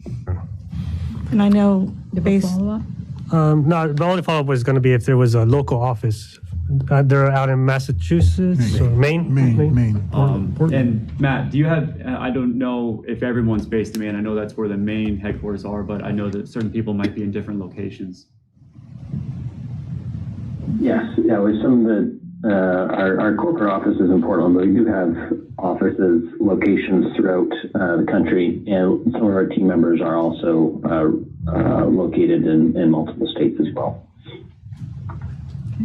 And I know looking at that, the travel costs and having done business travel myself, that's actually that's on the lower end.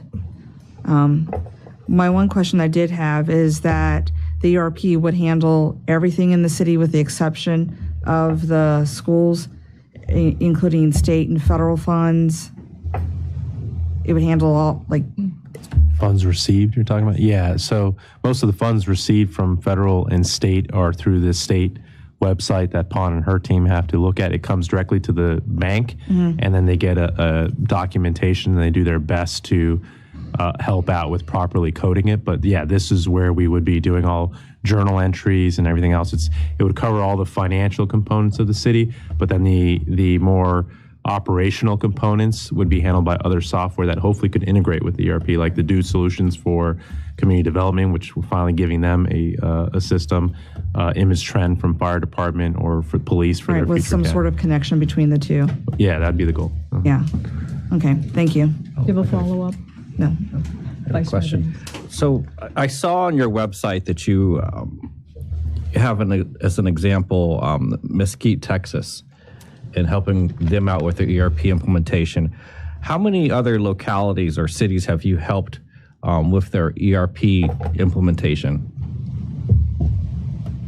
Yeah, that's a great question. I don't have the exact number, but I will say, based on the clients we've worked with, majority of them, close to 75%, have actually utilized our services as part of the project management of those systems. I think the important thing to note here is that because we don't have that partnerships with these vendors, we don't implement their systems, but we oversee and manage those implementations. So I'd say in most instances, our clients retain us for those services. But if the city does decide to release an RFP for that, we'd be more than willing to respond to that as well. Okay, thank you. Follow-up? No? Okay. Yes, proceed. My last question is that this is going to tie, I guess, with the treasurer's and commissioner's office as well. And and then I guess we're going to provide that department training on this software? Yes. Or That's part of phase 3, though. Right, so internally will provide it, or would they help? Correct. So the goal with this was to include everybody from the start and have them along for the journey all the way through. And that was one of the missing points from the prior implementation is they weren't included. They've been very much included in a part of every conversation. I've made 100% assured of that both Patty and Debbie and her staff and team are already aware we're doing this tonight, and they're going to be along for the ride as much as possible. And that's not just with this project, but with other projects that we have going on right now too. Well, I just want to make sure that the help we're getting from the Barry Dunn, that they not only look at our department but also extend services out to their treasurer and commissioners. Right. Yeah, they're kind of baked into the project in and of itself, and so training is part of that contract negotiation structure because it's usually the vendor, the ERP vendor that provides those services. But you need to be able to understand what level of training is required because that's one where sometimes they do the bare minimum and then they just leave and then you're kind of left on your own, or it's done at like a higher level train the trainer approach and then they just expect everyone's going to become an expert overnight and just influx that knowledge into everywhere else in the organization, and it doesn't work that way. So people need to be able to tailor the contract on what the needs of this city are, and that's where you would want to have somebody who's gone into a lot of different negotiations at the table with them, helping to kind of look through and say, no, that doesn't need to look like that, it needs to look like this. And if you notice, even though they're not looking at the third part of this, if you look at the organization's background, they mentioned change management, especially is either pro se or pro sci. I don't know the exact pronunciation of it, but it's an industry standard for change management, so that you don't have staff rejecting it. Right. And it's as essential as any other part of an implementation. I have a loosely related question. When is our website due to go live? That's another great question. There was some delays in developing 2 of the subsites. So we're not just building out a new main city website, we're dissolving some of the like satellite websites, so like police, parks, and some of, we're combining everybody into one pot. And pretty late on in the process, I think it was a miscommunication between the development team and us, and that those needed to be developed as well. And so they're currently fleeting up those parks and police websites. They're like almost 99% complete. They have this pretty robust process to make sure the migration effort and all the content just is plopped there ready for you to move in. And that's what's taking the long part. The city website in of itself, staff has been grooming that for probably the last month and a half. And for the bulk majority of it, it's up and ready to go. But we wanted to release it all at the same time. That'll be nice. Yeah. I have a question that's not 100% related to the RFP. When I was reading the technology master plan, I thought I recall it referencing the fact that the city had purchased solar winds. Now, if that is correct, does Barry Dunn have any concerns about solar winds? Have they fixed their vulnerabilities? Does the city have solar winds? In terms of actual... In terms of software?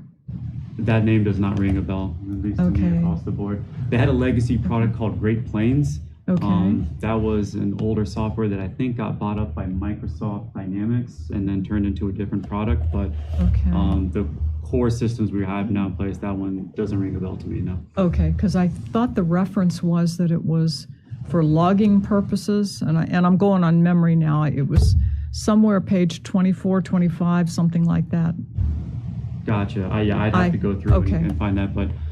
if I can find the reference, I'll send you an email. Sure, absolutely. Yeah. Okay, thank you. So Don confirmed we don't use it. We don't use SolarWinds. Okay, thank you. Okay. I don't have any more questions, or are we? IT master plan's a lot of information. Okay, yes, Vice Mayor I just want to confirm, so will most of the work be done by the consultants on-site or remotely? Both. It depends on the actual weeks that they commit to come here, if they choose to kind of go that route. Right. But it's visits per phase, of which how much time that we can dedicate with staff being available, and we're going to treat it as like an all hands. Hey, the Barry Dunn team is on hand, so this week is dedicated to staff time. We did that at a smaller scale remotely when Klein first did their IT master plan, but each session was only about like an hour and a half, and it was really kind of just what are your pain points. This would be like day-long sit-downs per department, grooming through all of their details. That would be the recommended approach for that face-to-face, because people usually tend to be able to discuss their processes in the same convening room. But there are things that you can do remotely just as well. That's a lot of that like documentation, showing kind of the visuals, because they're going to be performing a lot of that as well. So that type of stuff can be done kind of on that, reoccurring meeting structure in a remote setting as well. Okay, thank you. Okay. Okay. Staff recommendation, there will be two motions. The first motion is that the governing body authorize the city manager to sign an agreement with Barry Dunn in regards to the proposed ERP consulting services for Phase 1 and 2 at a cost not to exceed $110,000, pending final review by city attorney. So moved. Second. All in favor? Aye. Opposed? Abstained? Motion carries. Thank you. Second motion is that the governing body direct city manager to utilize ARPA funding to cover these costs and incorporate these costs into the FY22 budget amendment. Second. All in favor? Aye. Aye. Opposed? Abstained? Motion carries. Thank you. Thank you very much, Chris. That was a wonderful presentation. Okay, moving on to 9B, Unmanned Aircraft Systems.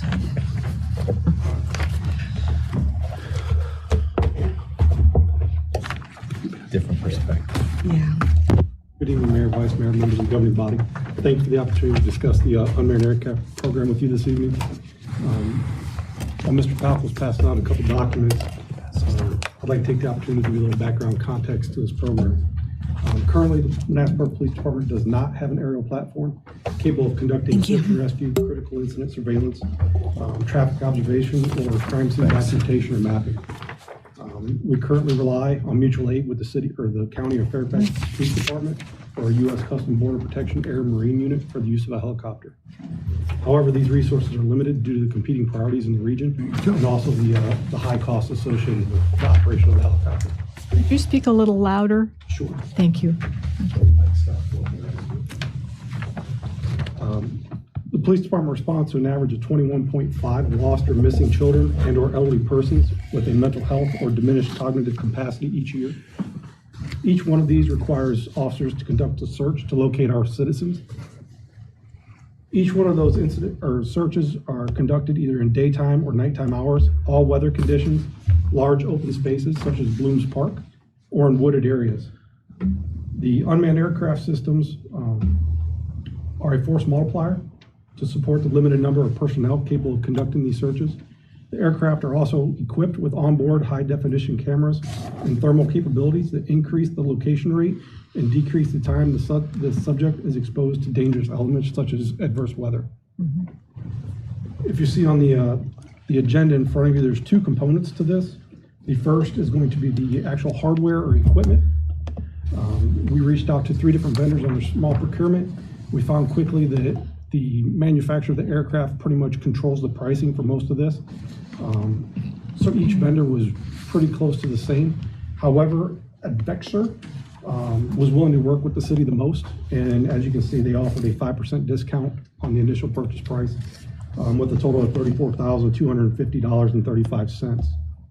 The second component is going to be the software side of things, and that's an annual subscription.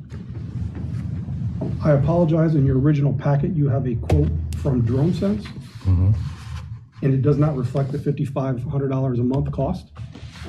When this was originally presented to you, we were looking at DroneSense because that was the best opportunity at the time. Since then, DroneSense and Axon International decided to partner. Obviously, that was a great opportunity for us, being we use Axon currently for our evidence.com, all of our digital evidence storage, so we can leverage the best of both companies. I was unable to get the actual hard quote from them. They told me I'll have it by tomorrow. So in front of you is an email showing you the contract broken down for each annual cost, which is $5,500 for a 3-year contract price of $16,500. What does the software provide us? It provides us with piloting operations, operational security, so we can stream the video to other sources, whether to command post, the city manager, outside partners that need that service. Storage of the evidence, so the video storage also goes to evidence.com, just like our body camera footage and things like that, same system. The telemetry data, the administrative tracking tools such as pilot logs, flight data, and mission data.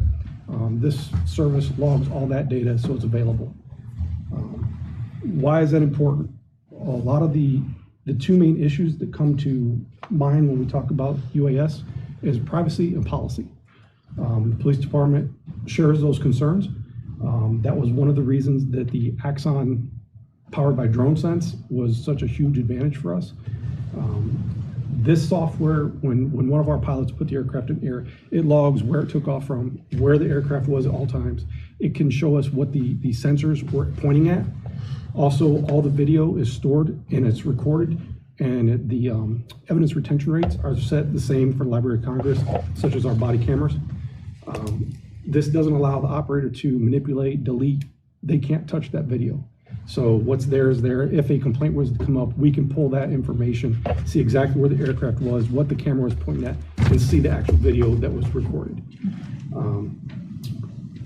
With that is policy, and on your second handout is Virginia Code, which is 19.2-60.1, which is the use of an unmanned aircraft system by public bodies. I went ahead and took the opportunity to highlight some sections for you. If you want to just peruse through those real quick, I believe Mr. Crowhurst sent those to you earlier this evening as well. It outlines the exact same things I highlighted. Most uses for this aircraft require a search warrant. So the privacy piece is pretty much covered right here by law. A search warrant is going to be required due to privacy. However, there are a few exceptions. Some of those exceptions you can see are listed below. We can deploy this during an amber alert, during a senior alert, or a blue alert. We can also deploy an unmanned aircraft system determined necessary to alleviate an immediate danger to any person or to conduct accident reports and investigations for accidents. The part of the policy piece would be anytime this aircraft went up, there would have to be approval, written report would have to be conducted documenting the use of that aircraft, along with the data piece that we already discussed, that everything's going to be tracked and logged. Thank you for this, because I think we might get questions from the public. We will. So appreciate this. We will. In which case, could you go into what a blue alert is for the folks at home? Sure. A blue alert is when an officer is shot or killed, and the suspect is still at large. That's similar to an amber alert, alerting the public of the description, all the information associated, so that people can take action accordingly. Thank you. I'd be happy to answer any questions. I have a question. Yes. So and it's probably more of a Dean question, but you might know as well, other than the FAA, because since we're going to be in airspace, are there other policy regulations at the federal and state level that we have to follow, other than FAA and then the code that you just gave us? Yes, ma'am. Thank you for asking that. I totally missed that piece. So each one of our pilots will have to obtain a Part 107 pilot's license from the FAA. So it's not just, hey, a police officer took it out, flew it around for a toy as a hobby. You have to have a license from the FAA to pilot this aircraft. Matter of fact, they will have a login that they have to log into the controller to even allow it to take off. Oh, wow. And then there are FAA regulations and restrictions such as altitude, airspace that you can fly in, those types of things. Interesting. I read about it this morning, so. Yeah. This is great. Did I hear you correctly? It does have thermal imaging capability? That is correct. Okay, thank you. Thank you. Is maintenance included, if there is any maintenance? Yes, so part of that, that equipment price was for a warranty service on the aircraft. Okay, thank you. No, this is wonderful. I have another question. Yes, go ahead. So in the past 24 months, approximately how many instances where have we encountered where something like this would have been helpful? Again, some of the stats I gave you is 21.5 annually incidents that for sure we could have used this. Okay. Is there one in particular so that people at home can understand? Absolutely. We had a call for a missing elderly individual that was endangered due to medical issues. He had gone missing, and there was, I believe, a couple hours lag time from when we were notified. We started conducting an investigation. We leveraged assistance from the fire department, for manpower. We came over, we began a search. This aircraft could have sped up that search. It was very cold out, that we can cover a lot more area using an aircraft. Wonderful. Wonderful. Any questions? Yes. Yeah. So the approval chain of command, who gives the command to use the drone? So we're looking at a couple options, and probably the one we're going to lean towards is the pilot and make the final determination, being they're the one that's licensed through the FAA and will have to answer for any uses. So they should be the final determinant of whether I can fly or not. And the pilot will be what rank and what? So currently, our first 3 pilots are all supervisors. One would be a sergeant, a lieutenant, and a captain. Okay. Now, I know other cities have these drones. Do they have local ordinances? I mean, do they all just rely on state law, or do they have a local policy? Like a city policy? On the city policy, thank you, for drone use. All are governed by Virginia Code and Absolutely. the FAA policies. Yes. And then each department, police department, has their own internal policy, just like we would. We are going to design our own. And the policy would be in place. So it'd be just like any other program that we implement. The policy would be in place and approved prior to this program going operational. Does that policy come before the governing body, or is this just something that the executive does? They do not typically. They do not typically. Okay. Oh, sure. I'd love to see it. Okay, go ahead. That's my question. Yeah, I mean, in the lines of Councilmember Moore, I mean, we need to have some type of city policy of operations, and I would like to see a copy of that as well. And not only that, but also a civilian policy, right? A civilian flying drones in our city, is that legal or? On the regulation on that right now. Okay. As far as the laws are going.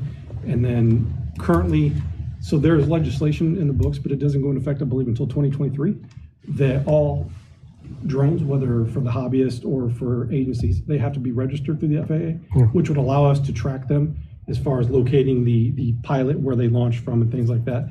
But that's not currently required for the at-home user. A policy is not required? There's no policy, there's no regulation on that. Right, so what I'm trying to understand is that as a regular civilian can put a drone, a camera, and just circle the city? For the most part. Or a high school graduation. Yeah. Yep. Yeah, high school graduation, right. 4th of July. Right. Yeah. Yep. Okay. And no, you cannot shoot it down. The FAA can shoot That's better than the shooting range. That's better than the range shooting right there. That's That's what I'm saying. I mean, it's going to be, I don't even know how to say this, but some type of policy for both the department and the community at large needs to be in place before we have unmanned drones in the city. Well, my fear is that a civilian could go up and say, "Oh, we saw his drone. It's safe." Acting like maybe as a police officer or something. Hey, I'm flying this in official business, or taking pictures of random houses and this and that. How can we stop those policies there? Well, the state code. It's right here. The conditions. Yeah. Which they can use. You have to have, if I'm not mistaken, you have to have, what's it called, a warrant? Search warrant. A search warrant. You have to. Yes. Yeah, I know. You have to have it, but there's people that don't follow this rule. If they don't follow, they'll get fired, or there's repercussions. But how would the on the federal level? How would they find out? Federal level. We're talking. Well, this is the state code. Well, how would they find out to enforce a policy like this? It's up to the police department to enforce that policy. Exactly, and we would need a policy directing how to, reprimand or how to. That's already currently in place. That's internal. So we have that policy in place right now. Yeah. Of drone use in the No, public. that'd be a violation of state ordinance and department policy, Right. which is already covered in our department general orders. But if an officer is to violate state code, law, or a department policy on how that would be handled is already outlined. And there are internal checks and balances in the police department to ensure that does not happen. Well, could we see the police policy that's developed? Yeah. If that's something you guys feel comfortable I'd like to that see you it. want us to share that, we'll be happy to do that. Binders full of police policies and procedures. I mean, No, the one that's dealing with drones. Yeah, the one drones dealing is with one drones. that- The yeah. one dealing with drones. There's a drone. We're going to get calls. Yeah. We're going to get calls. So yeah, the one on drones. And we have no control over civilians. Is that what I'm hearing? Right. We would have to look at what state authorizes us to. There's only certain things as far as if they're outside your window with a camera in the window thing, and then we'd have to be able to track them. Yeah. Which right now is very difficult. 2023 will be easier, but right now is very difficult.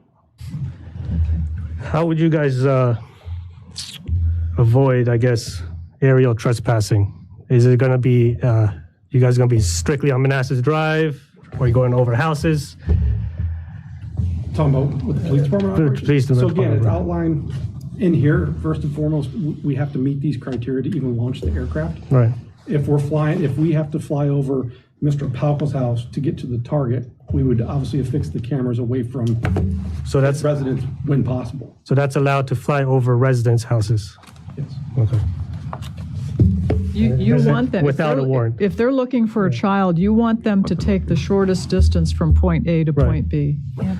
But how does that, you don't see that being a violation of privacy or any type of liberty, civilian Well, if liberties? the cameras are turned away, as Trevor said, Right, then they won't be able to locate if they're turned away. I'm saying there's no flight path if we have a drone system. There are trade-offs for our safety. Well, the flight path is recorded, so we'd be able to plot that on a map and show you where the drone actually flew. Right. My concern is over people's houses, though. With active cameras. Huh? Are you concerned about like backyards? Backyards, over houses. Yeah, but if you're flying over the house, you're only getting the roof. Right. Or the front yard, which is visible from the street. So I guess the only concern would be the backyard, which is sometimes visible, sometimes not. But if the camera's turned away, how far does the camera rotate? Is it 90 degrees, 180 degrees? I believe the 360. Yeah, 360. I'm sorry? I believe the 360. Okay, so the camera can turn from looking down to looking up while they pass over the homes. Correct. And you'd be able to check that by viewing the film. Correct.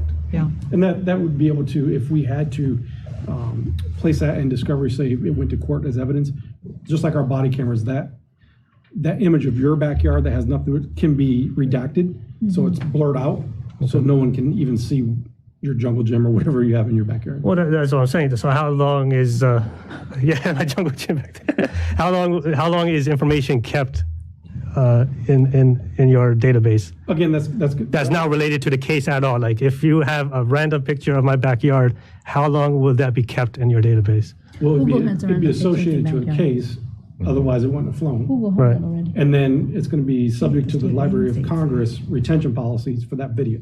Okay. So a lot of things come into play. They're like, what's the nature of the crime? Those types of things dictate how long we're mandated to retain that evidence.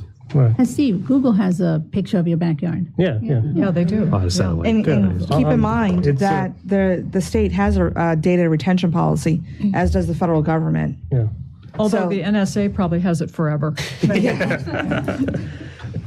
I mean, if the NSA wants to see me in the backyard mowing the lawn, more power to them. Right. There's companies that are taking overhead shots constantly. Yeah, I'm just worried about Your backyard's already. Yeah, I mean, I know that's already out there. I'm just worried about my shed Go out on there. right now and look at Hasim's backyard. I'm gonna get HOA on me now. I mean, I mean, the other option is, see, if you don't want them to see your backyard, grow really big trees. well, my concern is that I mean, my train of thought is not all together right now, but if they go flying over the houses, and my house is, they take a snapshot or a video camera, and it's unrelated to whatever the scene is. Now, they can't say something comes up at my house that is related, maybe indirectly. Can that be used in court? It's in the You'd code. have to be a little more specific because I'm not sure where you're going with Let me that. give you an Growing example. something in your backyard. This might help. All right. Hey, it's legal now. So are you saying if we were flying a mission and you flew over my house, Right. I'll use myself so that no one Okay, gets offended. sure. And pre-July 1, you noticed marijuana plants growing in my backyard. Okay. But you were searching for A missing person. an endangered missing child. Right. Which falls under the exception. Right. Can that evidence be used against you? Right. The answer is no, because by state code, the search warrant Yeah. becomes applicable. Does Okay. that make sense? So that evidence, and it even states it right here in the code section. But the that eyes- evidence is inadmissible. But you have eyes at that house now. I'm sorry? Now you know that house has growing marijuana. I'm sure your neighbors. Just a knowledge. Right. The neighbor would know that too. But you see where this could be a public trust issue though. You're doing something bad? Yeah, well, His example is a good example, right? Yeah. Like it was not related to the case, but now the police officer's like, oh, did you see that marijuana tree or plant? I'm gonna drive by there tomorrow. ACL. They wouldn't have that knowledge if that drone did not fly over that house. But just you're still, But they can still go on Google. They can If they wanted to, random Well, search. let's take a step back. Not everybody can see that data. right? That's on, only certain members of the I think force it's are allowed to consent. review it. Okay. And there's parameters, if I'm not mistaken, if I'm reading this correct, there's parameters on what they can review and what they can take action upon. And so having pre-July, so June 15th, 2021, if you had 7 feet marijuana plants, I don't know how big they grow, but I'm saying if they're that big, there's nothing they could do about it. But the knowledge, they already have that knowledge, though. No, because that officer, only that officer and that officer only that's reviewing it would see it. And I would imagine that officer is not allowed to say, hey, at Mockingbird Lane, there's 7 foot tall, what do we call it, trees of I just marijuana don't in the see that. backyard. I mean, if they see something illegal, they're going to report it. That's your job, right? But Hasib, what about Google? Yeah. I mean, people would. Yeah, but that's what I'm saying. If the neighbors don't know, Google, you have to say pick a random house and type in their address. Right. Now, this instance is that they have video footage, and they could use that as a future knowledge that they gained without a warrant or consent.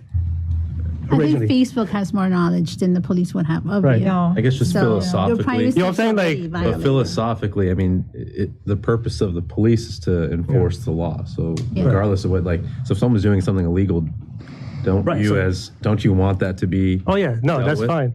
But then now you're gonna bring that to court and say, hey, we have a video footage of this guy doing. But you can't. The search warrant. Exactly. And then you go to court and say, how did you find out about this information? The search You warrant. can't. Exactly. So that case is gonna be closed. You can't case won't go Then on. what's your concern? Yeah. What's your concern And then then if how you would can't that do be it? different than your neighbor looking out their second story window, taking a photo or video? Yeah, I mean, if it's in plain view.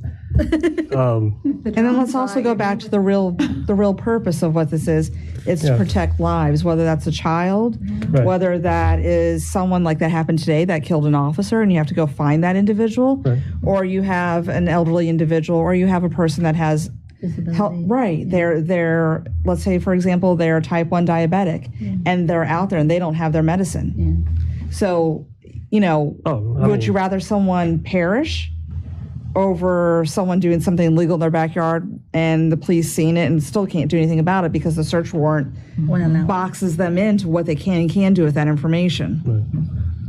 I would say over the random chance that somebody might call the police on your backyard. Right. I mean, we don't even know if that's going to happen. I mean, Right. what you're talking about is an extremely rare circumstance. Right. And I would not want to give up the 21.5 lost or missing children and seniors just for one random event. Right. I'm not saying a random event. I'm just saying if we're going to have some type of flight plan where the drones can only operate along these roads.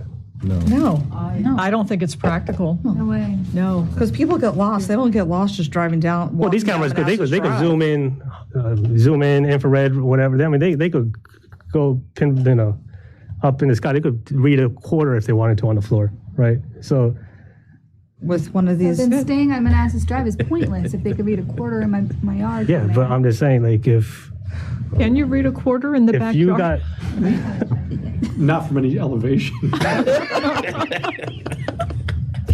these drones going to be designated as police department drones with verbiage and everything. And then what's the disclosure? I mean, like, when the states use speed cameras, right? There's it's photo enforcement. We have signage saying drone in use type thing. What do you mean joining? Like each time we use it, put up signage or?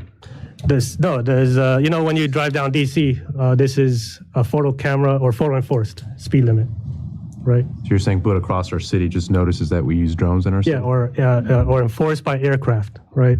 You see those notices throughout. So many jurisdictions in our area, such as Prince William, George Mason University has a phenomenal drone program.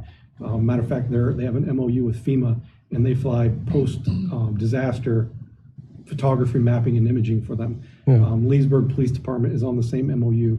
They have a huge drone program. Many of these jurisdictions have been doing the exact same thing that we are looking to do. How many police departments? 3 or 4 right off the top of my head that I've spoken to. That have the drone program? Yes, sir. You know, if people are worried about being filmed on camera, then don't go downtown DC, because you can't turn around but what you're on camera. Absolutely. Yeah, there's cameras everywhere. You're constantly on camera. Right. Mayor, this is Dean. Can I ask a question of Trevor real quick? Yes. So Trevor, when you write your policy, are you going to write it in such a way that the cameras will be facing forward until they get to the search area? Because once they're in the search area, they need to be looking down, and if there's something illegal that's going on down there, and the camera picks it up, then that's fair game, just like it is in any case when we're searching, like for a missing child, and they go through a backyard looking for that missing child, they see, you know, pot fire or something illegal going on, they can't unsee that. Same here, but going from point A to point B to the search area, I don't think anything that they saw there would actually be acceptable, because they're not really supposed to be looking down in the yard at that point, only when they get to the search area. Am I right? Yes. So in two-part, I would cautiously agree with you on the camera would be facing forward until they get to the search site. The only reason I don't want to absolute is because I am not a certified pilot, so I don't know if that's 100% practical. Logically, it makes sense to me. And again, the way I read the Virginia Code is without a search warrant, even if we did see that in the backyard, if it's unrelated to the mission that we're flying, the search warrant requirement is still there. I'm not sure I agree 100% with that. It says that, let's see, it says evidence obtained through utilization of an unmanned aircraft system in violation of this section is not admitted. And it says a search warrant is not needed when you have an Amber Alert or a Senior Alert or something else like that. But when you have an Amber Alert in a neighborhood right now and you're looking for a child, what are you doing? Are you you know, if you hear someone say, well, there's a child in the backyard, you're going to go in that backyard to look at it. If there's something illegal going on there, you can't unsee that at that point. This would be the same thing. If you have a drone looking for a child and they see something in pursuit of that, of looking for that child, then, you know, you can't unsee that either. But that's legitimate use of the drone at that point. If you're flying over and keeping into people's backyard, flying from point A to point B, that's not a legitimate use of the drone. And I agree with you there that that would not be able to be used. Does that make sense? Yeah. Yes, if on the drone we locate, could be written to that effect. if it, with the drone we locate what we believe to be the lost subject in the backyard, we enter the backyard to recover that individual. And while we're in there, we see contraband or an illegal a crime. Obviously, we would then take measures, which would typically be we'd secure the scene and obtain the search warrant anyway. I agree on that. Yes. Mm-hmm. Yeah. So I think Steve's concerns are valid as far as, you know, just flying over houses going from the police station to the search area. And maybe that you can write something into the policy to that effect to kind of take his concerns into consideration. But once they actually get to the site and they're searching for the child, I mean, that's all legitimate search pursuant to the state code. So if something illegal was seen, you're right, then you'd go get a search warrant based upon what you saw in the video. Would you not? Without discussing with the Commonwealth Attorney, again, under Section E, the way I interpret that, sir, is if it's just seen through the video, then no, it would be inadmissible. However, with the scenario, if we entered the backyard for the purpose of recovering the lost child, and while conducting that lawful purpose, we located other criminal activity, then yes, we would take action on that. But just because we flew over your yard and got video footage of a crime, I think the search warrant requirement applies. So there's a difference in the two. Correct. Yeah, okay. My concern is that if you start dictating how you're going to fly your drone, you could be in a situation where if you have to take the highways, that's going to add time to your search, you know. That's my concern. Get into a position to see what we need to see. Right.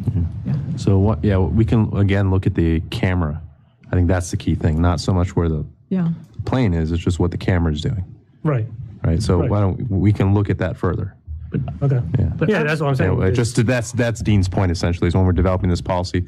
But to Trevor's point, he needs to first talk with the experts on this and see kind of what's feasible. But to see scenarios, I'm okay if in pursuit of the missing child or in pursuit of any of the permitted activity in the state code for the use of drones, the PD does happen to discover the marijuana plants, and subsequent to what they're doing, they take action on the household that has the marijuana plants. I'm okay with that because, as Dean said, you can't unsee that illegal activity, and that's their job or their duty to pursue that. So, I mean, I'm okay with that. Your scenarios, I think that's their job, and so you're trying to hinder them when they discover something while doing something else.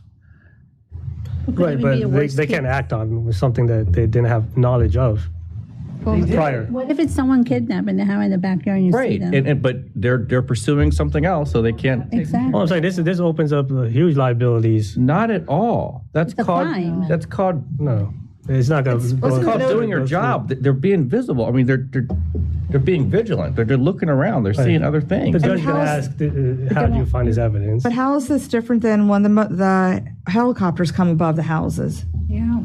And they're circling around, they're making that loop to loop for. It's just a big drone. Right, for 2 hours on end. Yeah. I mean, it's no different than that. Yeah. And I know you're concerned we're on a slippery slope. Is that your concern? Right. But in the end, we want crime taken care of. Right. You know, we don't want illegal activities. And as Yessie pointed out, what if it's a kidnapped victim in that backyard when they run through to find this child? Yeah. We want that taken care of, right? And then here's the option: don't do anything illegal. No. Yeah, that's the obvious. You know. And to Councilmember Javid's point, we've obtained, for example, George Mason's policy regarding the drone use, who has a very robust program. We're going to look at industry best standards and practices when we craft our policies. Right. Well, I mean, they're not for enforcement though. They do enforcement, George Mason. Yeah. Oh, Their own police department. During the protest, they flew missions for Prince William, Manassas, Fairfax. Okay. I mean, they're flying Speed for on their everybody. campus, you'll find out. Okay. Yeah. Was that? Yeah, they're on their campus. Yep. Or Campus police. Or drink when you're in the dorms. Yeah. Well, I mean, well, that's what I'm saying. I mean, the campus is a whole different thing with the individual households. I mean, you can't. There's a policy in place for Mason to go into any dorm they want to without a search warrant or anything. Well, we also keep in mind George Mason, at least the Fairfax one, is right up against residential homes. Their land is right up on people's backyards. So, Right. And I'm sure they probably don't designate their drones to go out that far. I don't know. I don't know their policy. Right. So that's what I'm saying. So it's something we need to look at. But there is a trade-off between your privacy and safety. Yeah. No, safety, I agree almost, but how can we balance that with the trust of the community as well? Trust your PD first. I mean, I think there needs to be Our police some. department has an incredibly high reputation. Oh, they do. But something with this program, initiating this program, we would probably have to do some outreach, let them know that, hey, this is what we're going to be doing. I think taking the opportunity for National Night Out, which this year unfortunately we weren't able to do. Yeah. But I think that's a great opportunity to, Yeah, that would be a great do the outreach and education piece as well. Right. And it just builds the trust, because if you don't tell the public, hey, we have a drone flying over your houses, they're going to come calling us, the department, saying, why was there a drone in my house? Right?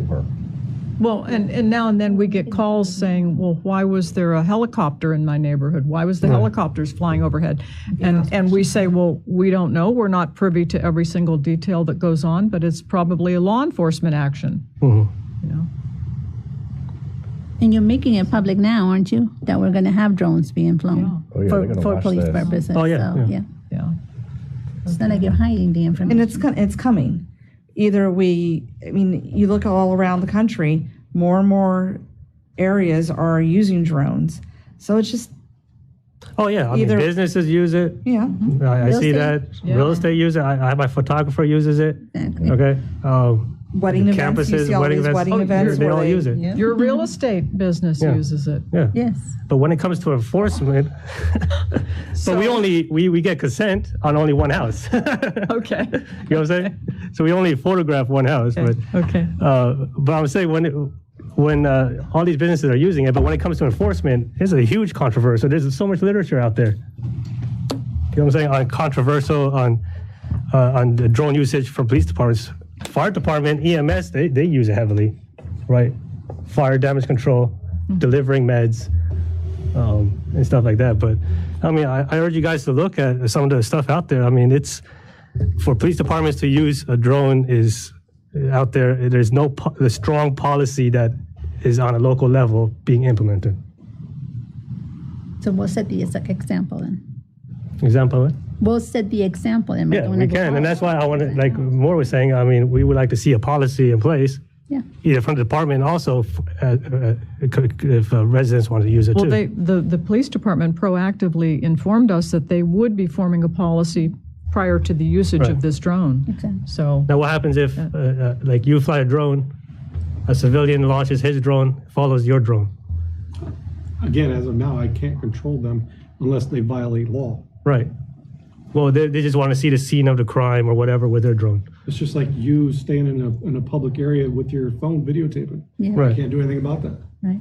You have a lawful right to do so. And that's why this policy needs to come in place. Yeah, but we can't regulate what people are doing. So you're talking about two different policies. But can regular citizens come in a crime scene? Well, we might not be able to use regular regulate citizens unless we civilians. restrict We're a Dillon rule state. Unless the state gives us the authority to do something, we can't do it. And right now, I don't think we know if the state permits us to do that. But they're Do we? separate. They're separate policies again. Right. One's a code regulating personal conduct, which again, I don't know what the state empowers us to do. The other is internal departmental policies for how we manage the program. They're two separate. So if you want to look at overall city code regulating drones, that's a separate issue. Well, this needs to be two, department and city. Yeah, I get that, but I'm saying they're two different things, though. They're totally different codes. One regulates the police department and city government, and the other regulates residents. Do we know if other localities are attempting to regulate civilian drone use? Not to my knowledge. Okay. Do we know if we are permitted to do that under state regulations? I would have to do some research on that. Yeah, okay, yeah. Again, I do know that the FAA is making the requirement. It's in 2023. Yeah. All drone manufacturers have to have an ID system that it reports to the FAA where it is that we'd be able to track back that Trevor was flying a drone and it took off from this location. Here's the number, and to be able to locate them, but that's not in place yet. And again, it's a separate issue. So even if we weren't bringing this up, you can make the argument that we should have something like that. So you can see why they're two different issues. One's acquisition of our own asset and our own policy, how we govern that. Another, you're talking about code regulating residents and how do we even enforce that? And if you have a civilian policy, that might restrict your usage for your real estate business. No, with civilian policy, I mean like having a civilian go into an active crime scene with their drone. I can't have my photographer use his drone to go see a crime scene. That we just can. Unless, he doesn't lose his license then. No, unless we restrict the airspace, as long as he's abiding by the he's not violating FAA rules and regulations, you can do that as a drone enthusiast or hobbyist. You can do that. The only time that these restrictions come in place is if you're a government entity, such as us. Yeah. So tell me, why would, for instance, the police department withhold, I guess, information on a case to the public, like such as names or addresses? It would be just like any other. Right, until you get more information, and then you can. If it's an ongoing criminal case, we wouldn't. Depending on the nature of the case, we wouldn't. Right. Juveniles, we wouldn't. Right. So now with no civilian drone policy in place, you can have potentially 10 civilian drones in an active crime scene, knowing knowledge before the general public. But you can have that now. Interfering that's with my point. their investigation. You can do that now. That's why it's a separate issue from this. Like, I get your concern, but that can happen right now, regardless of whether we get this drone and have our own internal policy. So it's a different policy issue that we can look into, but it's completely separate from this because that can happen already. There already are private residents flying drones that could fly over a crime scene right now. So that has nothing to do with what we're talking about tonight, but it's a well, it's a larger drone discussion that we're welcome to have, but it's separate from this specific issue. I'm just saying this would just open a book of worms for me. That's why I'm trying to see if we should have these things implemented first before we purchase a drone, though. You don't think? What is so let's say we don't buy a drone tomorrow. Do we not look at the civilian policy? No, we need to look at it. Right. So, and if we buy it, either way, you want us to look at that. That's what I'm saying. It has nothing to do with this. One doesn't trigger the other. So if I can chime in real quick on this, state law actually prohibits us from regulating the use of privately owned drones. All we can do is regulate the takeoff and landing on city-owned property. Okay. That's the answer. Okay. Yeah. So that As it answers stands that. right now, there's nothing we can do about privately owned drones, I see. Yeah. Okay. Thank you, Dean. Okay, to bring this to closure, if there's any more comments or questions, we can email them to Laszlo and he can forward to the PD and get them answered. Yeah, and So we'll take a close look at the policy and we'll make sure we share it with you all as well. Okay. Staff recommendation is that the governing body approve the purchase of and authorize the city manager to sign the necessary contractual documents for hardware and software components for an unmanned aircraft system at a cost of $50,250.35 as presented using federal asset forfeiture funds, subject to final review by city attorney. Do we have a motion? So moved. Second. All in favor? Aye. Aye. Opposed? Abstain? I'm gonna abstain just because I think we're not ready just yet. I think we need to hash out some details. Okay, one abstention from Councilmember Javed. Thank you. Motion passed. Thank you very much. Thank you. Okay, moving on to ARPA positions. I developed an extra table here just to maybe simplify it even further, because I understand my table wasn't 100% clear on what will continue beyond ARPA. So I added an extra column so we can just go point by point for these positions, just to give greater transparency and clarity about what's happening with these positions. So you have the 3 columns here. This is the additional proposed staffing. This is whether the funding already exists for this post-ARPA period, right? Is it already in our long-term budget model or not? So is it already financially supported or not? And then this answers a question, can it continue or will it continue beyond ARPA, right? There's a lot of caveats, so I thought it'd be easier just to lay it out so you can see kind of by position as well. And I can share this with you post this meeting as well. So the first position, the public health coordinator, again, not in the current city budget model, not expected to continue beyond ARPA, but again, that's dependent on the negotiations that are currently happening right now with the county and the future of what's going to happen with the health department. And I believe the county, their goal is to create a county health department, and then we have to evaluate what's in our best interest. Do we want to go the DSS model, right? Or do we want to go the housing department model? The housing department model is county runs the housing department and theoretically service our residents. DSS model is we run it and we service our residents here. Or do we want the status quo, which is just keep the health district? That's going to be kind of the options over the next few years that we're going to have to evaluate, maybe even sooner. But it'd be nice to have someone to help us flesh that out. So that, again, that position is dependent on, right now, no, but depends on the future of what's going to happen with the Prince William Health District, which is ongoing.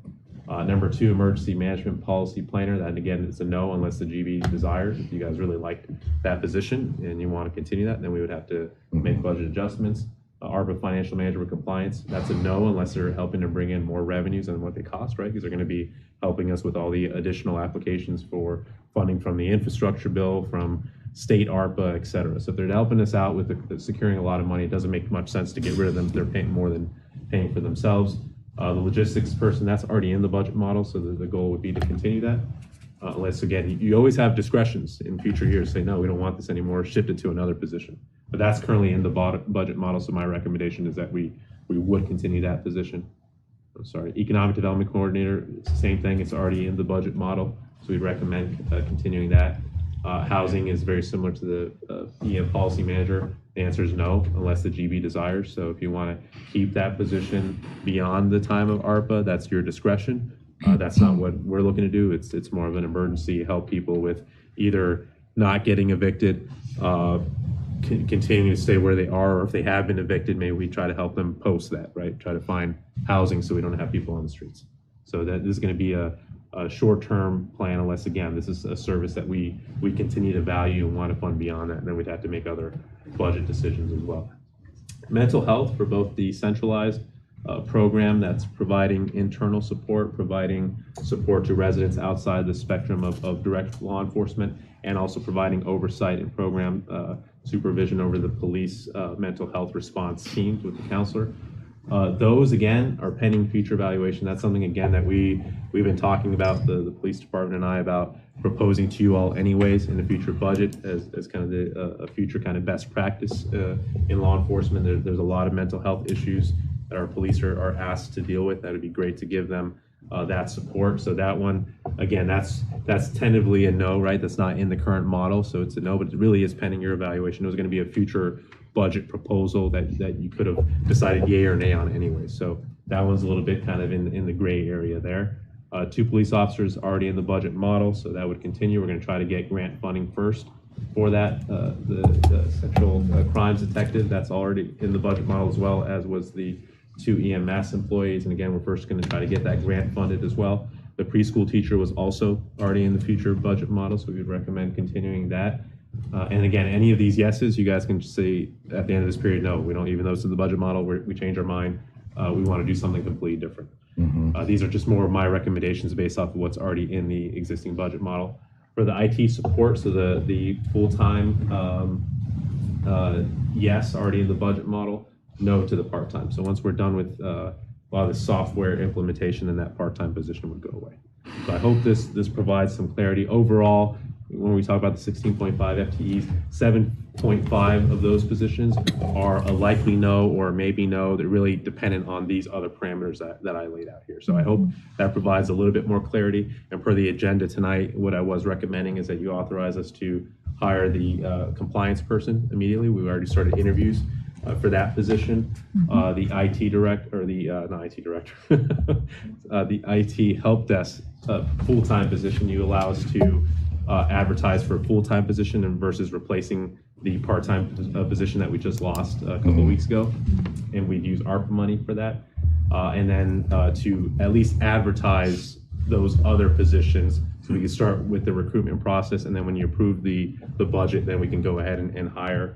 One caveat, again, as I mentioned before, I would like to see if we could amend that to shift the housing person from just advertising to granting me authority to hire using ARPA funding if we identify someone quicker or prior to that October 1st timeline. Okay, so you're asking us tonight for 3. The financial compliance to help you with the ARPA money, the IT help desk, which is a full-time. Right. And then Housing coordinator. the housing coordinator. Yep. And again, the IT already existed, but it was part-time. We're asking to change that to a full-time. Right. So those are the 3 positions that we're asking to have authority to hire if we find the right recruits now. The others, all we're doing is going to advertise, interview, and be ready to hire post October 1st if you all include these in your ARPA budget. Right, so those positions will be contingent. Correct. Okay. So just as an informational point, how does the ARPA pay structure compare to the existing city staff pay structure and really staff expectations? Yeah, so like the field employees, if you will, the departments develop that based off the current model of what we're paying. Some of these other people are really more kind of senior level positions, and they either match or are under what we currently pay more of our senior people. Okay, match or under? Correct. Okay, so they compare favorably? Absolutely. Okay. But again, I'm probably still going to have to have conversations with employees because they're going to look at some of those and think, oh, we're spending a lot of money on these positions, and I'll have to explain to them again kind of market realities on what it takes to hire senior level specialized employees. But again, everyone else who's, it's aligned very well with existing structures. Okay, thank you. Councilmember Moore, did you have a question? I did. I want to just thank the city manager for this expansion of your original chart. It gives us more information, and I think answers the questions, particularly to our public. I know Mr. Shoemaker and others have raised, we're hiring all these people, but in fact, we're just hiring them during the duration of ARPA funds during certain duration of time. And so it's not like we're loading up with all these people and not being able to fund it in our base budget. So I appreciate the clarification on that. I think it's going to be very helpful. And the other thing, the counselors, the officers, I hope we can expand their program. And I hope there's going to be grant money. I know that throughout the country, many police departments are looking at social workers riding with police officers to help the homeless and issues that aren't necessarily crime related. And so maybe there'll be some grant dollars. We're very hopeful, and available. I've asked Merchant McIntyre to keep looking for that because it's bound to come, I think, from DOJ programs. So we'll continue to keep our eyes on those, and we'll continue to apply for law enforcement related positions anyway through like the cops hiring program as well. So the more of that we can get, then that just eases pressures on our budget to help us continue to fund those kinds of. Very good. Thank you. Do you have a follow-up? No, that was excellent. Okay. I have one more question. Yes.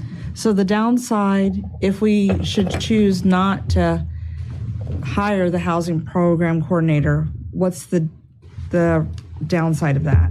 Our residents are kind of on their own when it comes to housing. We'll just have to continue to direct them to the state, right? Whatever the state websites are, the state contacts to go to apply. It's also landlords as well. It's not just the tenants, because a lot of the landlords are kind of running behind, and they're at risk of losing their properties as well. So it's really trying to help everyone in the economy dealing with housing issues. We're essentially declaring, and I mentioned this last time, that some of these things like housing we're proposing are not current services that we provide. So, I stated that we don't have to do these things, right? That we're recommending we do these things because it's number one, we feel they're important. Number two, they were called out directly in the legislation. But so without hiring the housing person, residents, it's the status quo essentially is going to continue, right? There's no change. We're dependent on the state or maybe even the county housing department.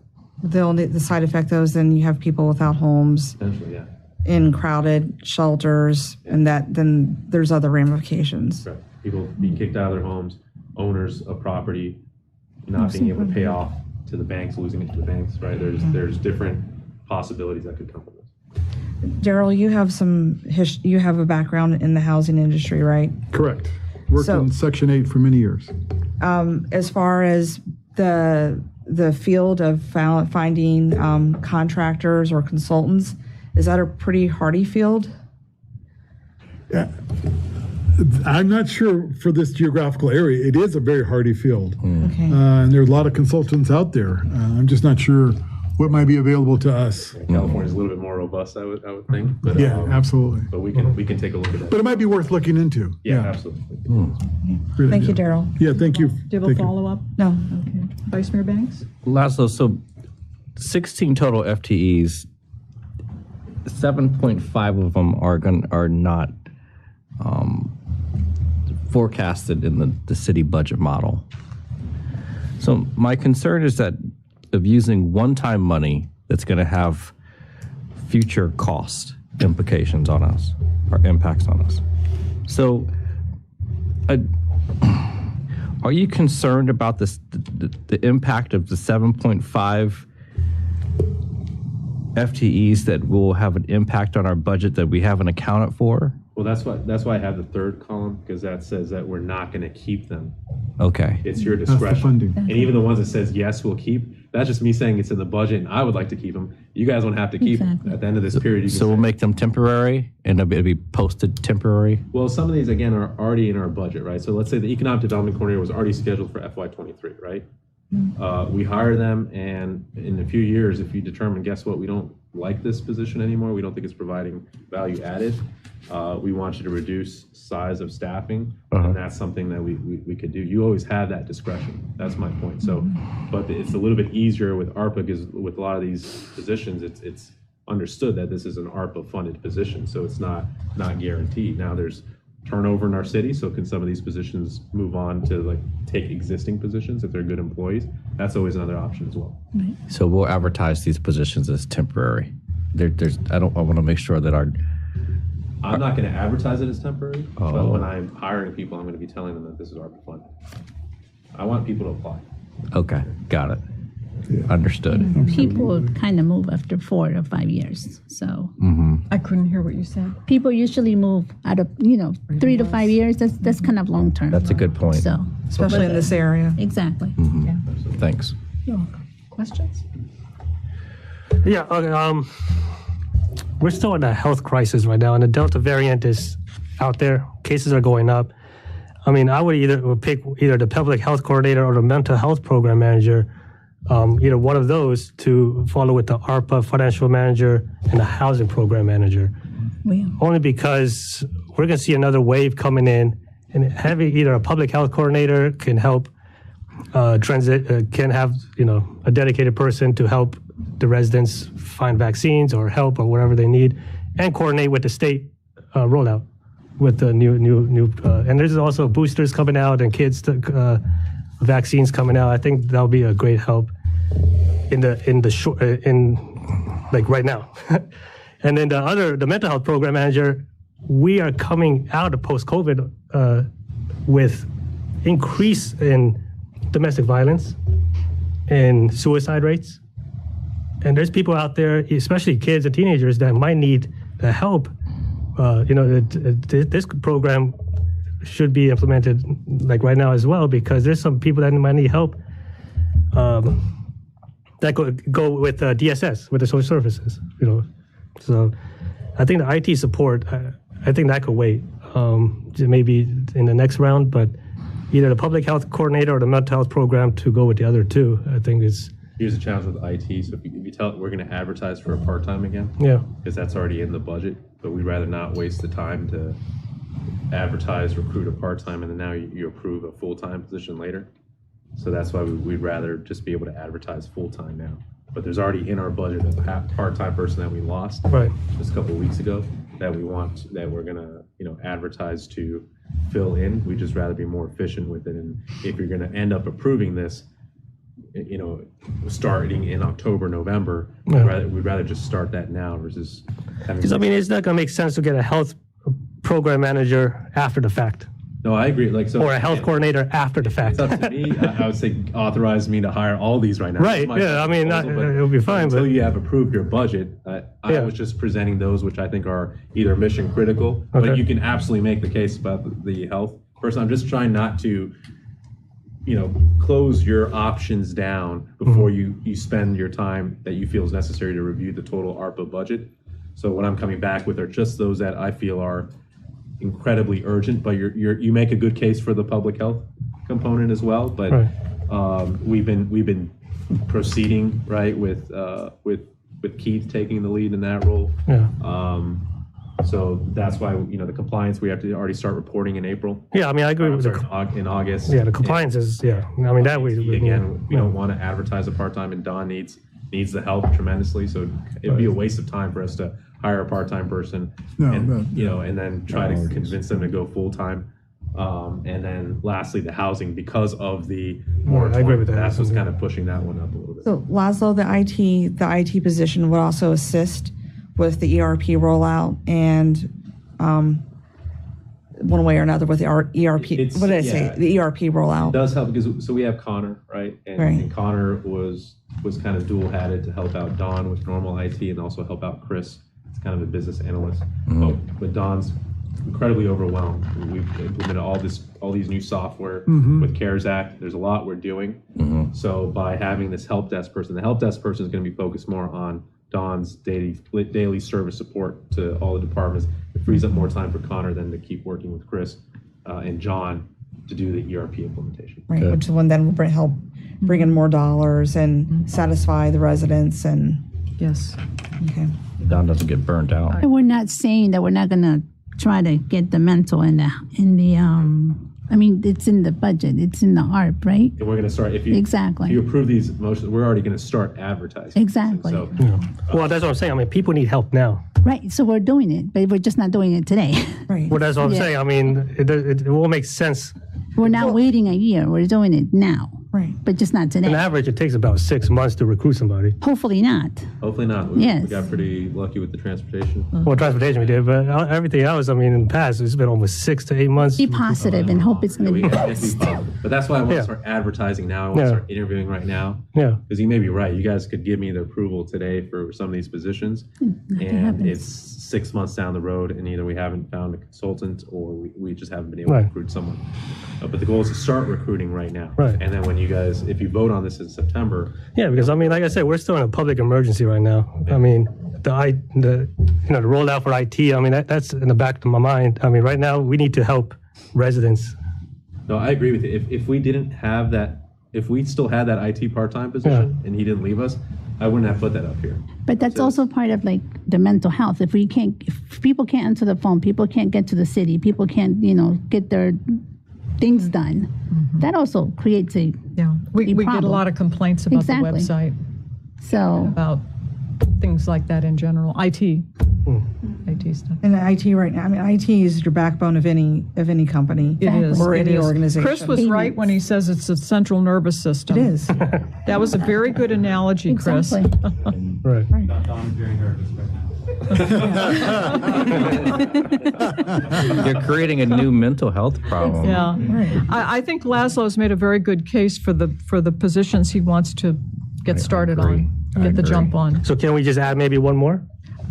It's your all's discretion. I mean, You I- wanna say What do you have Which in one mind? do you want? Either the public health or the mental health. Well, if we're just going to approve this in September, why don't we just do it now? Yeah. Well, I'm fine with doing it now. All of them. I thought the public Well, health we have to do the coordinator whole budget. was one of Well, your. I'm fine with doing this piece of it now. Yeah, I could live with it too. Then start recruiting. Because I have no intention of saying no to any of these. Well, it would give That's a good Laszlo point. flexibility to recruit as he saw fit. Find I like someone- that. Yeah. Because if we find someone Make a real motion, quick Ron. who's available Second. now for help, it would give me that flexibility. That's what I'm saying. I mean, Yeah. either we do it all now or So we do it all. Is there any reservation you have of doing all. it now? Any I don't concerns? have any reservation. I just didn't No, want let's do it all that now. you were going to all approve. Well, I just understand the point being- let's face it, we trust Laszlo to hire when the funds are available and when he feels that the position is needed, when it can be dealt with. So Let's just do yeah, the whole I thing. agree. Let's do the whole thing. You're here. I move to do the whole thing. Okay. Second. Oh, one last question though, before we Wait a second. before we Wait. make a vote. I have another question too. Go ahead. Oh, okay.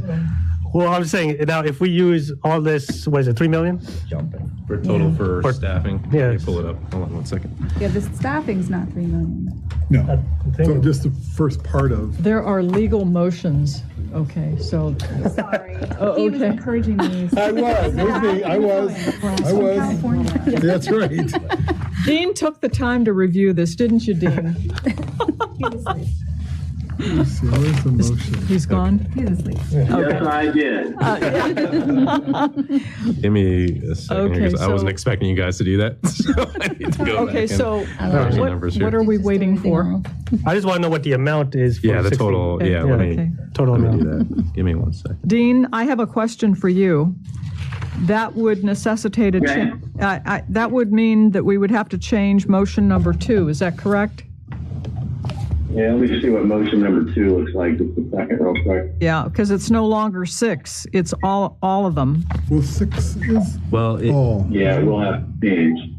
well, just to clarify though, yeah, it's not everything up here. It's everything in the agenda, right?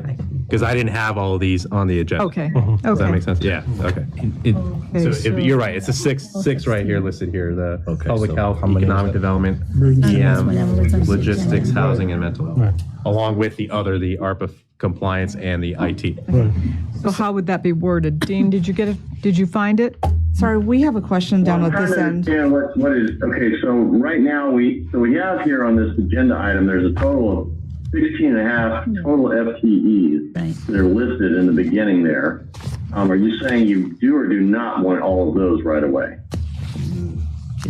So I'm not recommending that.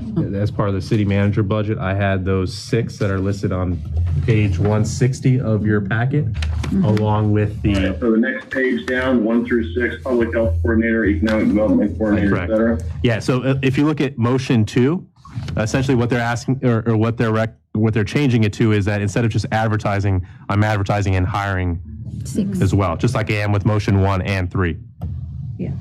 Okay, so just change it to effectively track that loosely. So it says authorize the city manager to hire the 6 outlined ARPA positions effective whenever. I mean, you're gonna have to change that date. So you're gonna advertise the 6 outlined ARPA positions for hiring to start immediately. You got some specific date you have in mind? As soon as I'm able to recruit them. Okay. Yeah.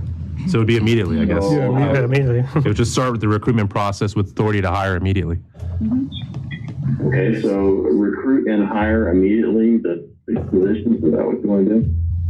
Yep. Okay. Let me enable a new motion in real quick. Dean, does number 1 and number 3 remain as is? They do. Last, are we doing 16 or 6? No, we're doing 8. 8 now? Yeah. So if you look at, I had 3 motions, right? Motion 1 was to just go ahead and hire the ARPA finance compliance person. That stays the same, right? Yeah, that stays the same. Okay. Number 2 was just to advertise those 6. Now we're changing that to advertise and hire. Advertise and hire. And then 3 was the full-time IT person. So total 8 positions. 8 positions. And I'm You want to just track the first and third in Laszlo, so just say that the governing body authorizes the city manager to hire the 6 outlined ARPA positions. Yeah. And incorporate this into the FY22 budget amendment and budget appropriation request, right? That's how you would change number 2? That's number 2. So number 2 would be changed to just track the language of the first and third motions, right? Absolutely, I agree. Okay. Dean, do you want to email me the motions? Yeah, let me do that real quick here. Okay, so maybe we can do some Q&A. $3.2 million across So the full time frame. I have a question because I think we're moving in haste, right? And this is 8 positions. We didn't even know it was 8. Some of us thought it was 6. So let's slow down a little bit. You want me to highlight up here? We've got the positions now, but I Actually, want to make sure we've considered if there's any concerns here, like what's the impact on benefits costs? Are there any other? That's with the CMAS. So the total cost all in is $3.2 million. So this is To hire all these right now. For these 8 positions. Correct, for the full ARPA time period that we talked about. And what's the trade-off of hiring these 8 positions versus something else we had planned or wanted to do with these ARPA funds?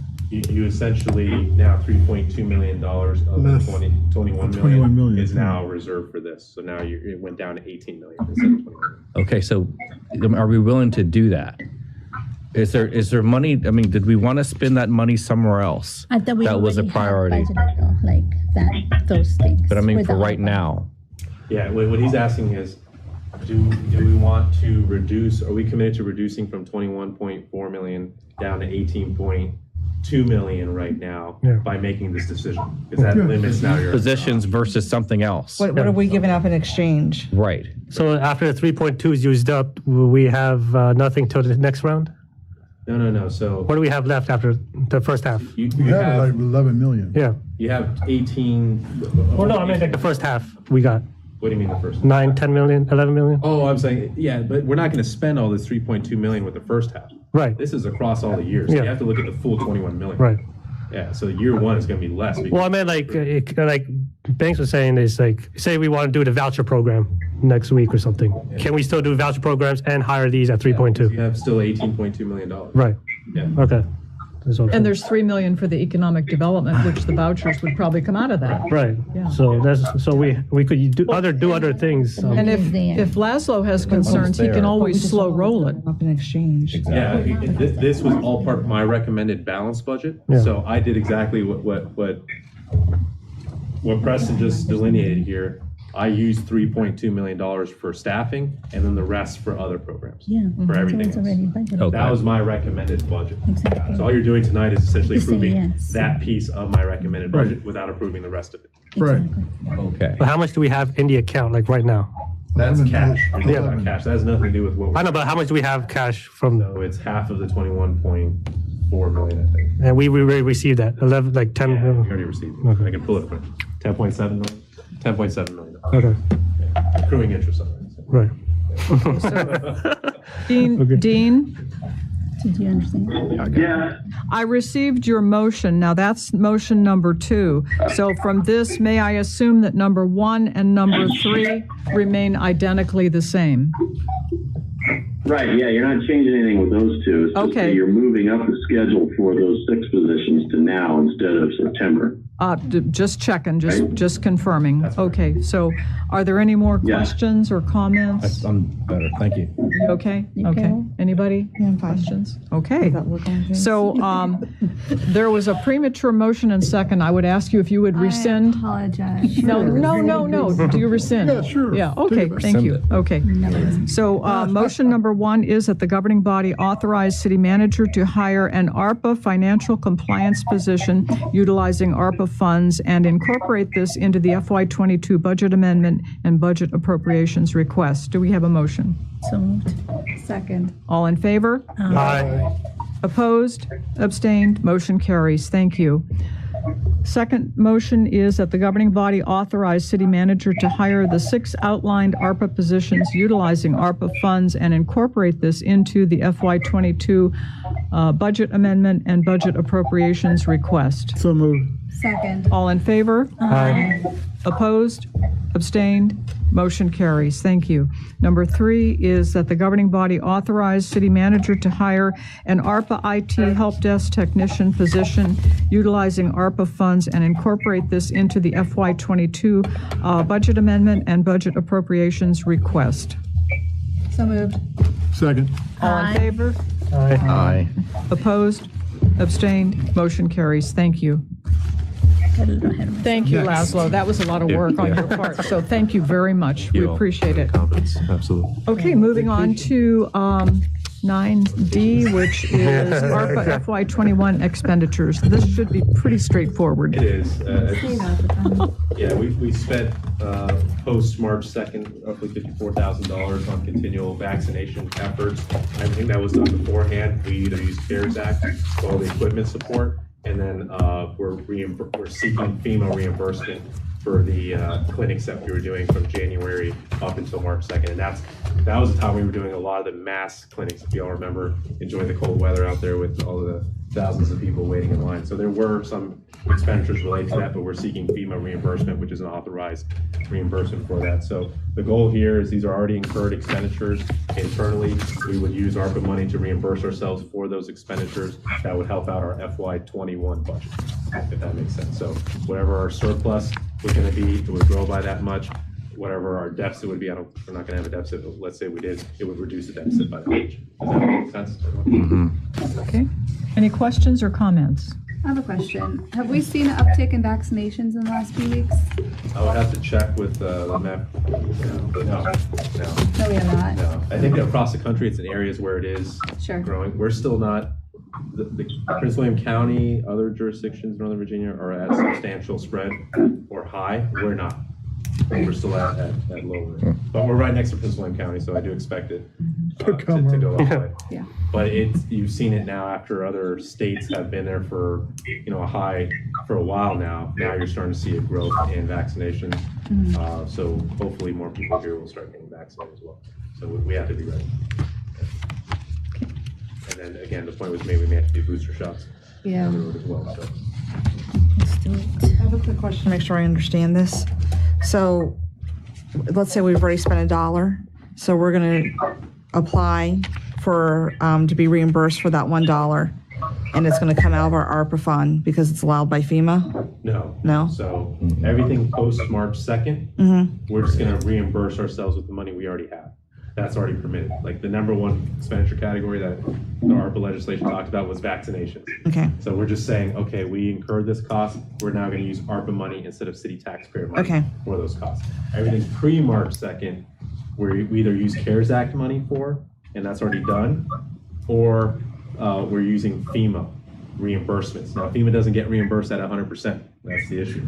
Or it may not, if they agree to reimburse. So it's a little iffy. That's why we were a little upset when we finished spending CARES Act money on December 28th, and then we found out you could extend it for another year. Right. We had a gap in no federal funding for about 3 months that really the city taxpayers cover, except if whatever we can get reimbursed from FEMA, which Keith is working on it right now. Okay, But thank it's a lot you. of administrative headache to get reimbursed by people.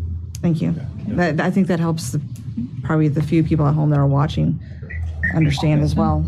Last of this, so this money that will be reimbursed, will it go to the general fund? It does, yeah.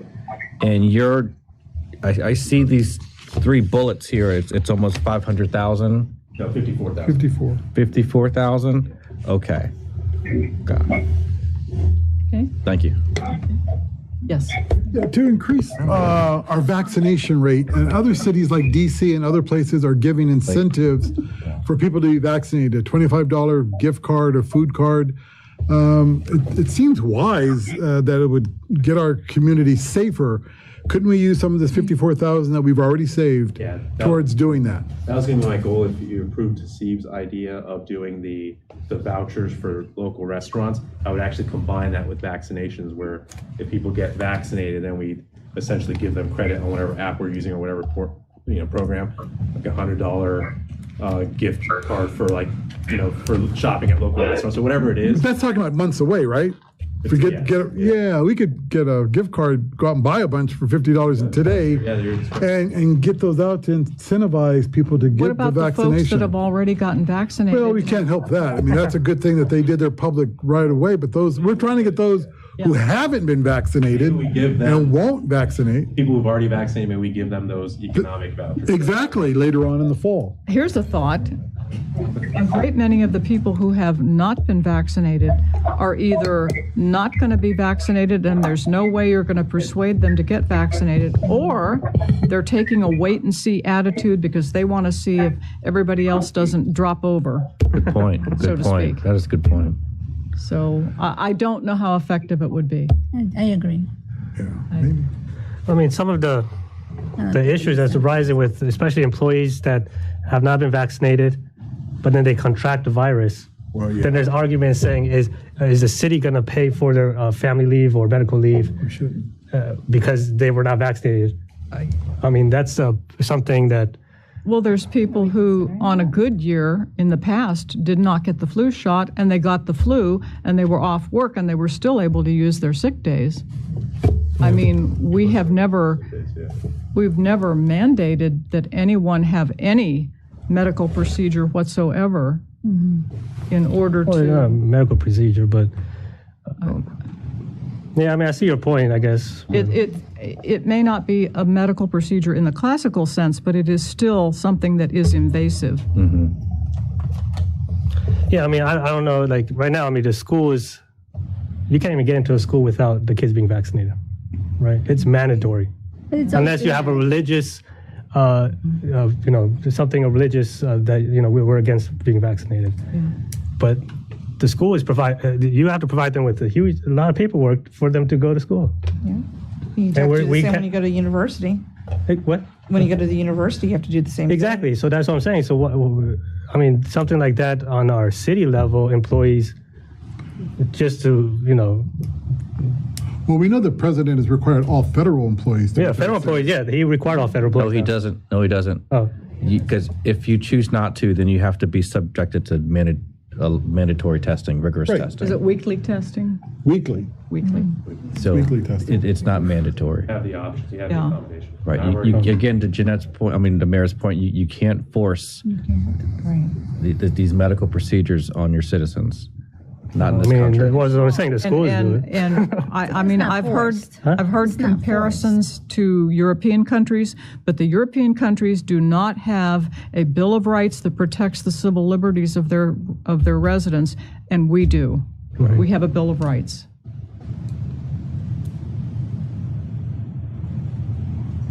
I mean, Now, with that being said, I urge some caution and considering these vouchers, because as the mayor pointed out, a lot of people who have not, for her reasons of why people have not gotten the vaccinations. So I don't think you will get our bang for the buck. Yeah. Well, it wouldn't cost us anything. I don't think that was your It was just for those who may be on the fence to kind Exactly. of nudge them over. And it wouldn't I cost agree. us anything. Some people are not. If you haven't been vaccinated because you're concerned for health reasons, $100 is not going to sway your decision to go get vaccinated. And the people that are on the fence are on the fence for a reason. They're waiting and they're seeing. That's what the polling data shows. It is, but you can see the Yeah. increase now, right? That's occurring, but it's not because of financial incentives. It's because of the rise of Delta. Exactly.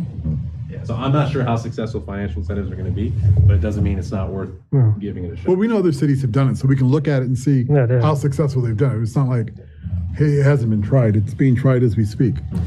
And as a history, I mean, we as a country have been mandating vaccines for a very long time. Smallpox, measles, mumps, rubella. I mean, these are.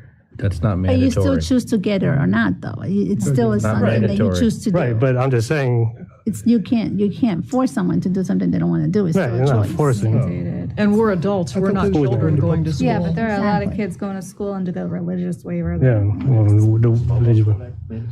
No. well, when you have a child. No, back in the days when they were trying to eradicate it. Polio. Was it polio? One of those. I think it is. Yeah, I'm just saying we just have a history of mandating vaccines. It just, I guess this is just not. And the first polio vaccines that were rolled out, they were terrible. They were terrible. People were getting more sick than if they would have contracted polio. So, yeah. I would just say vaccinations have a pretty good track record across the world of saving lives. So I am a strong proponent of vaccines. Yeah. So Exactly. you just look You're at not an human history. anti-vaxxer? Just look at human history and what existed before vaccines. And it's, Yeah. No, and it's a I'm not science. speaking from the perspective of an anti-vaxxer. That nothing could be further from the truth. You know, I'm just trying to express the concerns that a lot of people have in the community.